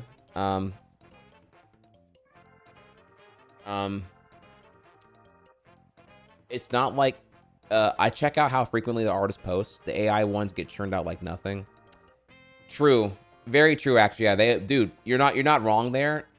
I see some right now. They're pumping out like I'd say like fucking 3 works every like probably like a work every 12 hours. I'm like, okay, what you're pumping out like full body, color, depth, perspective, background. I don't see the disclosures on the AI. I'm like, you just get sus now. I'm like I don't even know what I'm looking at here at this point. So, anyways, here. It's increasingly clear that Ellen DeGeneres was an environmental significant apex predator in the media ecosystem. She'd have extracted all entertainment value from the hawk to a girl in a 3-minute throwaway segment and banished her back to anonymity, maintaining ecological balance. Bro. And you know what, though? It's true. If Hawk to a Girl had happened in like 2006, she would have been invited onto Ellen, extracted for all of her worth, and then Hawk to it right back to irrelevance, bro. Sorry, you're not Justin Bieber, but get out of here, bro. And that would have been it. But because now we're in social media, clout chasing, pick your poison here. I mean, chat, we are. I mean, I think I agree actually here. Hot take Andy here, but like Hawk to a Girl having the number 3 podcast in the world, something's off right now. This used to not be able to fail upward to this degree. Hawk to a Girl, who went viral for just being a conventionally attractive person doing a sex positive joke. If you're actually sex positive, you're cringe, right? That's when you're like targeting the youth and you're indoctrinating the youth or whatever with your corruption and all that. But if it's a joke, then oh yeah, no, it's just Hawk to that thing. She's just drunk, whatever, right? Dude, I don't know. I'm such a hater, dude. I'm sorry. I'm trying to make these segments more positive here because I'm just like, but like it's such a, the world is so fucked right now, dude. I don't trust podcast rankings. They feel boosted. I can agree with that. Yeah, no, the rankings. I mean, do you trust the New York Times bestsellers list? That's also all that shit's boosted. It's all self-serving to reinforce perceived value, not actual value. You know how many New York Times bestsellers are just like I mean, I don't want to be. I don't even know if I want to bore you with this here, because I'm sure you probably agree with me here. But like, you know how many right wing grifter books are just like bought in bulk and then given away because they're being funneled by like Koch brothers money or whatever, just to crack top 20, to crack the NYT bestseller. They don't care to vet it because, you know, the NYT bestsellers list is like reinforcing NYT clout in the same way, as to make it more applicable here, in the same way whenever the bots were scalping graphics cards during the NFT era in 2021, and how like no one gave a shit about like vetting the bot spam and the bot scalping because Nvidia was just selling GPUs anyway. They didn't give a shit. It's like that. So yeah, it's all farmed. It's all farmed. Like on Twitch, right? We say here that bot viewing is bad. But then the bot viewing equivalent is what happens everywhere else anyway. It's NYT bestseller list. It's podcast rankings. It's like, I mean, it's pretty much everywhere except YouTube views, I guess is what I'd say, because I think Google really cares about that kind of thing. So I don't know, bro. I mean, you know, look, if you want to if you really want to know what hell is like, there's a... Here, I'll show you real quick, actually. You know what? You know, fuck it. You didn't ask, but I'm gonna show you anyway here. So, what is hell like? There is this thing. It was Mr. Beast, Hawk Tua.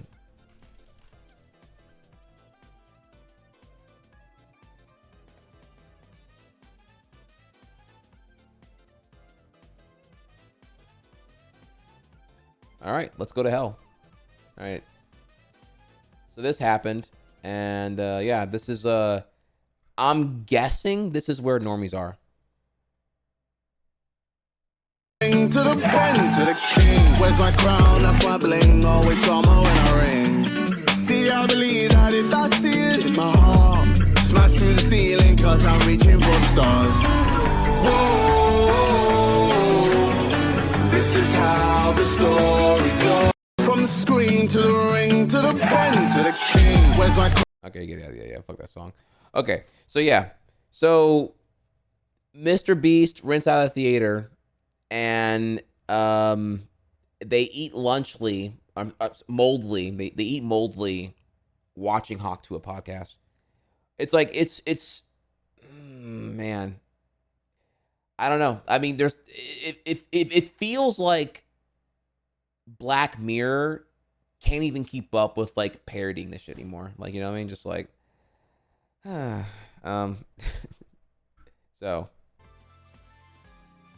so you know, but like, which I think what it is it's so performative too, because like you're Mr. Beast and you're choosing to eat lunchly rather than like anything like a competent meal at the theater. Like come on, dog. Like, you know what I mean? Like it's like, it's the lying. The lying gets me so fucking bad, dog. You don't eat this fucking, even if it wasn't moldy, right? Like, you don't eat this shit, dude. Like, get the fuck out of here, bro.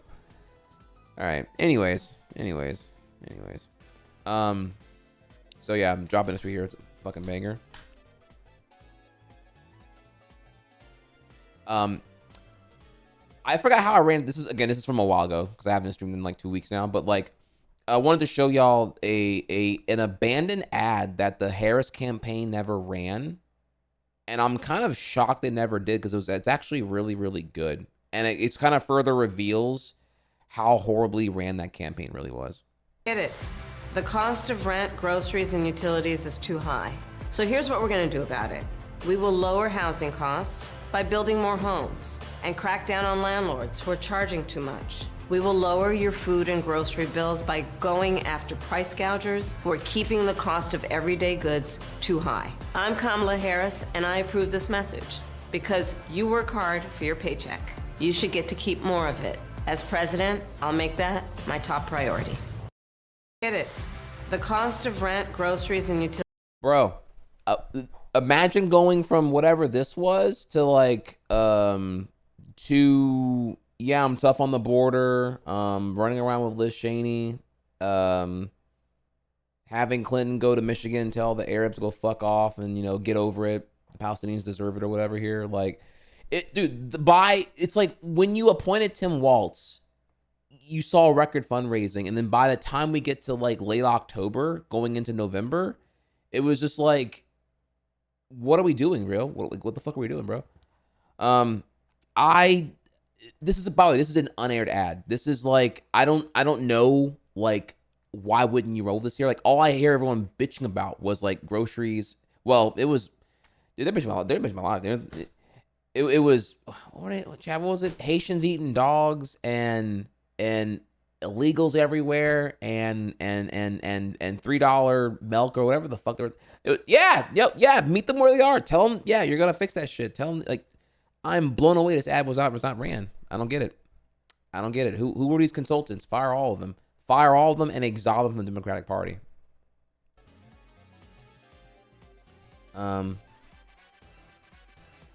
Anyways, here, but yeah, it's going to throw you that one there. Not sure why that was not used, but that's pretty crazy. And then, yeah, that's about it. I mean, there's like a, yeah, I'm gonna cover these like another day. I'm kind of tired of talking now. I need to actually go to bed now. It's already 9:30. So, all right, chat. Well, that was Pillow Talk, pretty much there. So we can come back now over here. And let me see here now. So, all right. So, before we go though, yeah, we should probably do the wedding recap here. So, all right, let's talk about the wedding then. All right. So I have a couple of pictures here for y'all from the wedding. Give me a second.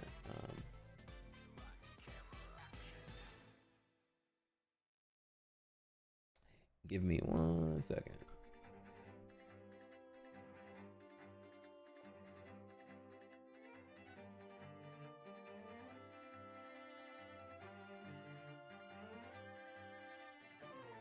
All right, so this is actually a pretty big deal because of my best friend getting married here. Pretty crazy.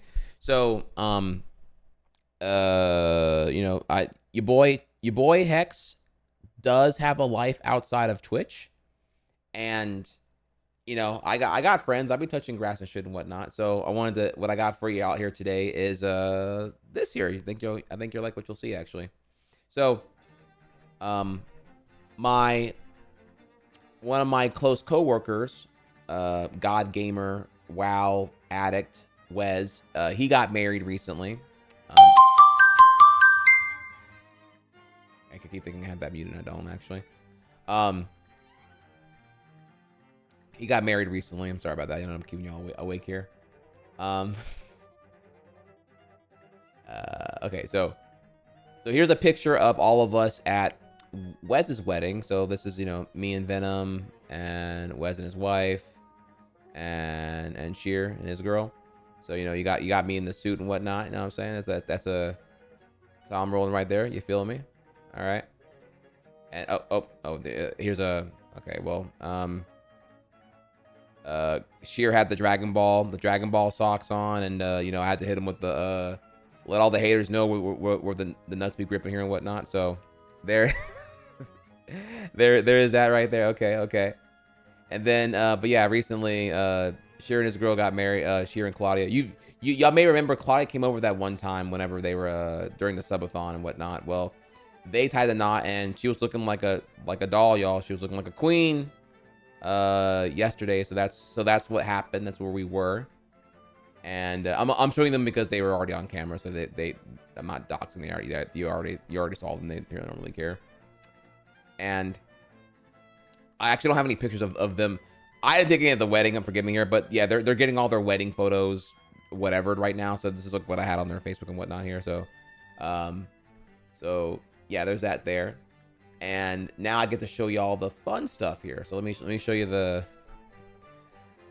So I was at the wedding yesterday, right? And man, dude, there was a. So I had to get back here for today. How do I put this here, chat? Okay, all right.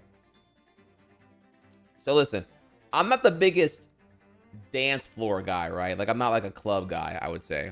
Or maybe I am, I just didn't have, normies don't really make club attendance very like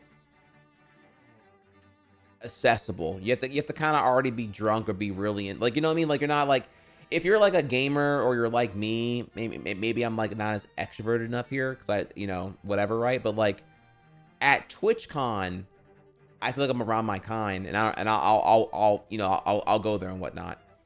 But normies at a normie club, it's not really my thing, so I never really was a big dance floor guy. But he was around all squad, so we were all like, you know.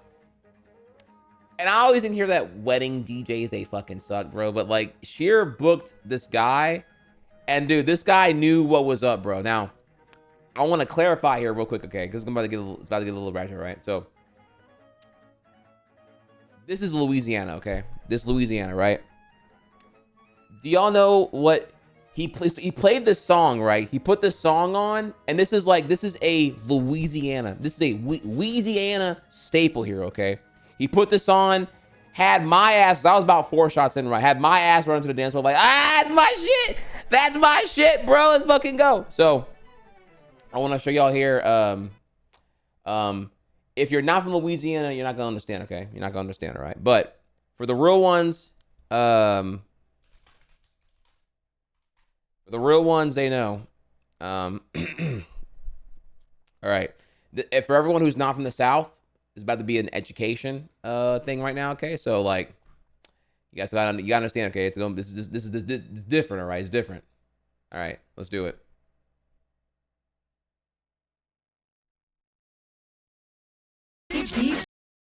DJ Super Mike. Badass. 95% these hoes out here. Yeah, they dicing. I got my bitch up in the room, I'm finna rip her ass apart. From my other bitch in, and made her eat her in the dark. Now she dicing. Now she dicing. Check this out. Hey. 2 red bones kissing in the backseat. 2 red bones kissing in the backseat. 2 red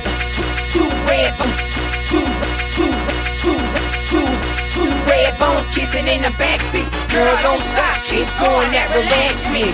You want me to join in? Then ask me. I like girls who like girls that attract me.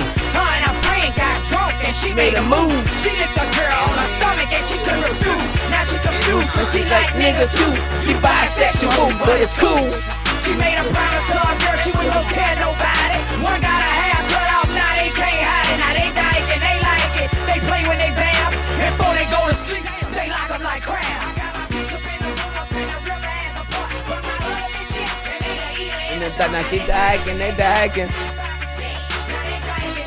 Okay, to understand here, like, everybody on the dance floor, ratchet as hell, like, girls were twerking, like, titty shaking and everything, and I'm sitting there like, I'm sitting there with my fucking shit. Oh my god, bro, like, everybody, not like, it wasn't like just some of the folks, like, everybody got on the dance floor. This was like what got everyone on the floor. Like, ain't no cha-cha slide here, ain't no fucking Macarena here, none of that wedding cringe bullshit that everyone fucking, like, all that Mayo wedding shit. Nah, bro, this was like, this is what got everyone on the floor. Like everyone was drinking and talking, and now we were all dancing and shit and whatnot. So this is what got it going on for real here, okay? And with that, I have here, I got proof of, I got 2 videos here for you. So there is, fucking,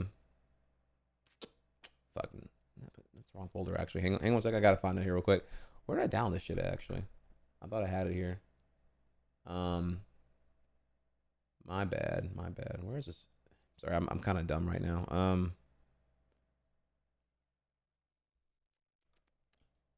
Is it Control J? Yeah. Okay. So let's go over here.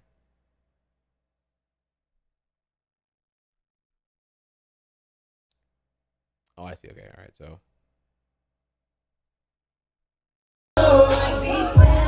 All right. So okay. Now we can go back over here now. All right. I have so you can see over here, somebody dropped their drink, and we put up the little sign.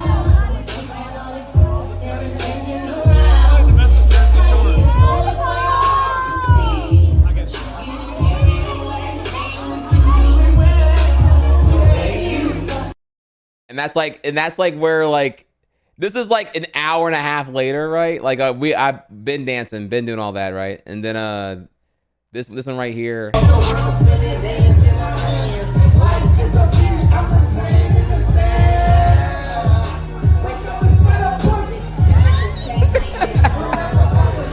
up and smell the pussy. Yeah, so whenever, bro, listen, it was let me think here. Okay, listen. Nuck if you buck. They Dyken by Lil Boosie. Damn, what was the other ones here? Oh, wait. Okay, I did a couple requests to DJ, right? And you're gonna you're either gonna be proud of me, chat, or you're gonna think I'm a fucking cringe missile. I don't know which one it is here, but like for the real ones who know, again, think about Louisiana, right? Who the goats here, right? All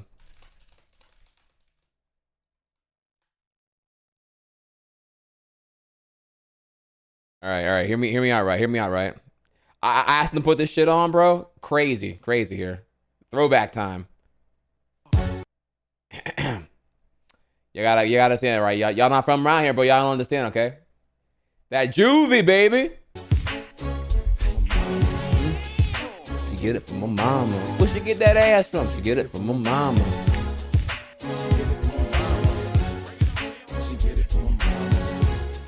Bro, so everybody, all them girls will twerk on the floor, bro. All of them, bro.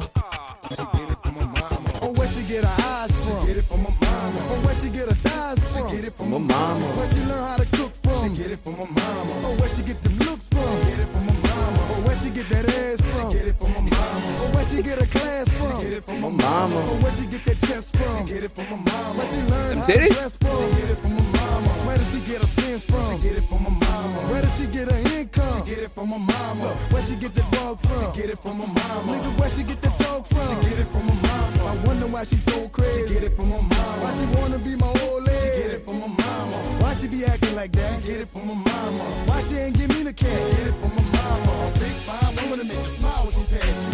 Damn, that girl sexy. Her mama got ass too. A big fine woman to make you smile when she pass you. Damn, that girl sexy. Her mama got ass too. A big fine woman to make you smile when she pass you. Damn, that girl sexy. Her mama got ass too. A big fine woman to make you smile when she pass you.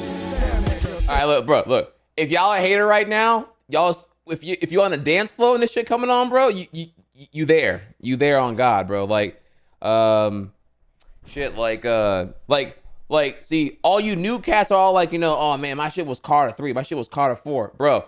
What you know about 400 degrees? What you know about 500 degrees? What you know about that, about the OG Cash Money? You know what I'm saying? Like, what you know about that Hood Rich, bro? Like, that's like, dude, it was. I ain't gonna lie, the DJ there was like hella bass, bro. Like it was, I was going for a minute there, bro. It was crazy. Now, so yeah, the wedding was fire. I had a great time. But yeah, like Louisiana, it's crazy out here, bro. Like, so now I can show y'all the last thing here. I did not stay the whole time because I had to drive back to the house and whatnot to get ready for today and all that. So I couldn't stay too long. But we did stay for a little bit though. But Sheer did send me some videos after the fact, and y'all gonna love what I got to show you here, okay? On the corner. So it's Louisiana. They be drinking, bro. I you know, I stopped because I had to drive back to the house, bro. I had to like, hey, I gotta like rehydrate and like make sure I'm good before I go drive back to the house. But you know, they were getting slushed when I was still there. Sheer sent me this video. I'm gonna warn you. It's you know, it's, well, I don't want to spoil it, but you know, if you've been warned. I can't warn you what it's about, but you've been warned. Okay, so all right. I believe, huh? Bitch, what you mean? The big ass one. Dirk got the trash can. Fuck, you're right. Yeah, bro. Ain't done enough for me. Fuck it, we're good. Fuck, you're right. Oh no! Oh shit. Damn. Oh shit. No.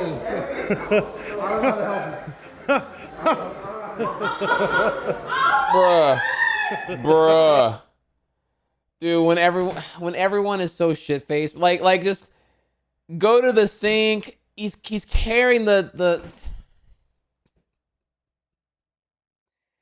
It's so much at one time, y'all. Oh my god, bro. Murphy's Law on steroids right there. So, oh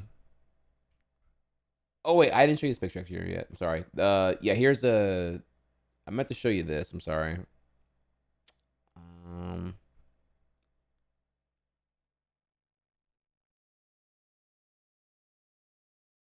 So again, the picture of when the of when the wine glass dropped because she was too drunk. However, that didn't stop us from dancing because we were still dancing. They put up the sign here. We'll dance around it, no big deal. Your boy last night cheeking a little bit there. You know what I'm saying? Me and Bay doing a little thing. With the line and everything, you feel me? So yeah, we had a good time. All right. Well, y'all, it's 9:45, so that's that's it for today. We'll come back tomorrow. And before I come live, I'm gonna fix a couple of the things here, right? We're gonna get tomorrow we're gonna cover the United CEO assassination. I'm gonna give y'all my review on the new Kendrick album, GNX, because that you know I gotta spit my piece here a little bit, and there are a couple of games that there is continuing and finishing up here. I mean, Brothership comes to mind, and Reawaken the Sub Goal to either play that or play something else here, but. There were a couple of games that popped up recently that looked interesting from the award show, right? There's at least one demo. Let's see here. There was Imperial. Is that correctly here? This one looked interesting here to consider wishlisting. There was a Wander Stop. Also looked interesting as well here. Sonokuni, which I'm trying to remember. What was this again here? This is a... Or this is looks like Hotline Miami, right? I don't know exactly. I have to look at this one again here, but this one has a demo out apparently. So there's that one. Alters, which also has a demo out. What was this one about again? This is the oh yeah, this was the one with the time travel or possibility travel game. It looked pretty interesting as well. Crescent County is the it's a genre mashup. This was the witch broom racing game that includes a garden sim in it or whatever. But yeah, this has a demo as well, which is interesting. So I'd love to actually look at that as well. If you got a demo, I'll check it out. Ayla, which is I think it's supposed to be this first person horror experience that has an angle of AI gone rogue, but it's not a VR game. That also looked pretty interesting there. There was this one where you operate a mech, but it's like first person from the mech itself, and that was pretty interesting as well here. But yeah, Mecha Blood Query Assault. No demo though, no demo. And then finally, Mainframes, which is like this platformer where you actually manipulate various like operating system windows to traverse around. So it's kind of like it's platforming, but the environment itself is literally interactive and engaging. So okay, you're a floppy disk and you do stuff here. So this also has a demo. So yeah, there's a couple of demos here I actually kind of want to pop. So there's at least what, 2 demos I think on here that I want to check out here actually. So maybe we'll hop on that tomorrow as I'm getting back on my footing here to stream and do stuff and whatnot. So we'll come back here and we'll do that. I mean, I'm not the most motivated right now to play Mario and Luigi. So I have to kind of like get really motivated to get back in there. So I'm trying to like start something a little bit more accessible and kind of go from there, I would say.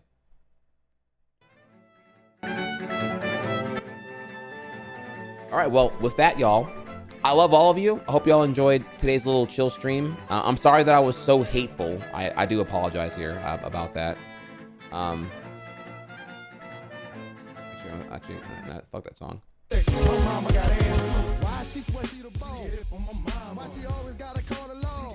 right, so let's go ahead and see who's live right now and find someone to raid.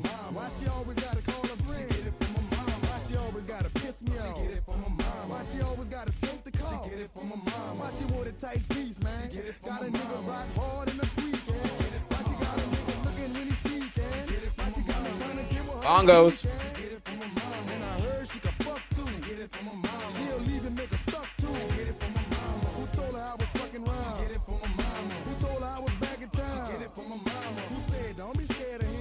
Oh my god, bro. This right here, this is like 8th grade for y'all. I ain't gonna lie to you, bro.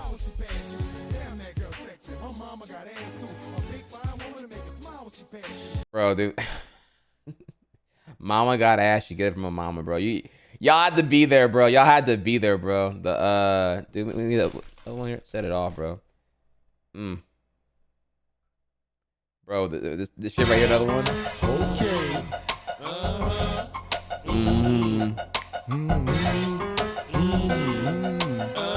For the radio. Ladies and gentlemen. I'm a TC soldier, New Orleans stunner. If your girl need me, I'ma take everything from her. Leave by your game, tell your mama clean your room up. I'ma find me some new looking, buy a 4Runner. I walk with a limp cause my nut heavy. And I like it from the back, so keep that ass steady. I know I got some big lips, but I ain't tripping. I mean, I love some sex, but I be licking.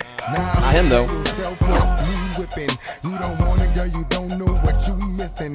I'm the baddest boss player walking. You ain't heard, I got a team of head. Calm down, bro. Calm down. Give me the word. I got a few in the East Coast, a few in the West, down south in mid-W. What's up to the rest? Can't forget about the ghetto where they struggling to death. No matter what I get into, I love my set. What's up? What's up? What's up? Set it up in this mother. What's up? What's up? What's up? What's up? Set it up. Looking for a raid target now. What's up? What's up? What's up? Set it up in this mother. What's up? What's up? What's up? What's up? Set it up in this mother. What's up? Nigga, the now's in the mix tonight. Now what you heard on the street is seeing more for life. Still riding on dubs, sipping brown and white. Jump stupid if you want, look, we gon' clown tonight. We got 25 choppers in the VIP. Crest Island, 40 yak and a pound of trees. I know you're waiting for me to get drunk and follow me home. Picture what I'ma give it on, a shot to the dome. And if your boys wanna be talkers, they could get it too. I'm really not concerned at all, long as I get it you. Jank, Fresh, Joe, Bubba, you gotta give it to me. Huh? Juvenile is a mother, I'm a general. Executing the plan, got a vision of the third wall, ruling land. Pulling up on girls, telling them to get in the van. Mommy, please bust it open with me and my man. What's up? What's up? What's up? Set it off in this mother. What's up? What's up? What's up? What's up? Set it off in this mother. What's up? What's up? What's up? What's up? Set it off in this mother. What's up? What's up? What's up? What's up? Set it off in his mother. What's up? 55% of these players is fake. The other 45% be handling their weight. 55% of these women is hoes. The other 45% be playing the role. Mr. Officer, Mr. Officer. So yeah, so what you're learning here, chat, is that like, look, I may come off as like a, you know, civilized, you know, Tom from Boondocks type shit, but I hate to admit it, y'all, but the Louisiana me comes out pretty hard when it comes to the dance floor shit, because like pretty much early 2000s hip hop is like my roaming grounds, and like pretty much whatever I was bumping in 8th grade is like where it be at pretty much. So shit, bro, this is like where it is, bro. Like, officer, man, take these handcuffs off of us. We ain't get nobody in this car for us. And riding on 20s is the law for us. Yeah, back when 20s were ragworthy. Excuse my French, forget you if you hating, would've said that then. I've been dealing with you clowns from way back when. Plus I kept a fire duck off the lay back in. They say mama bling bling and JD tight, cause you be taking care and everything alright.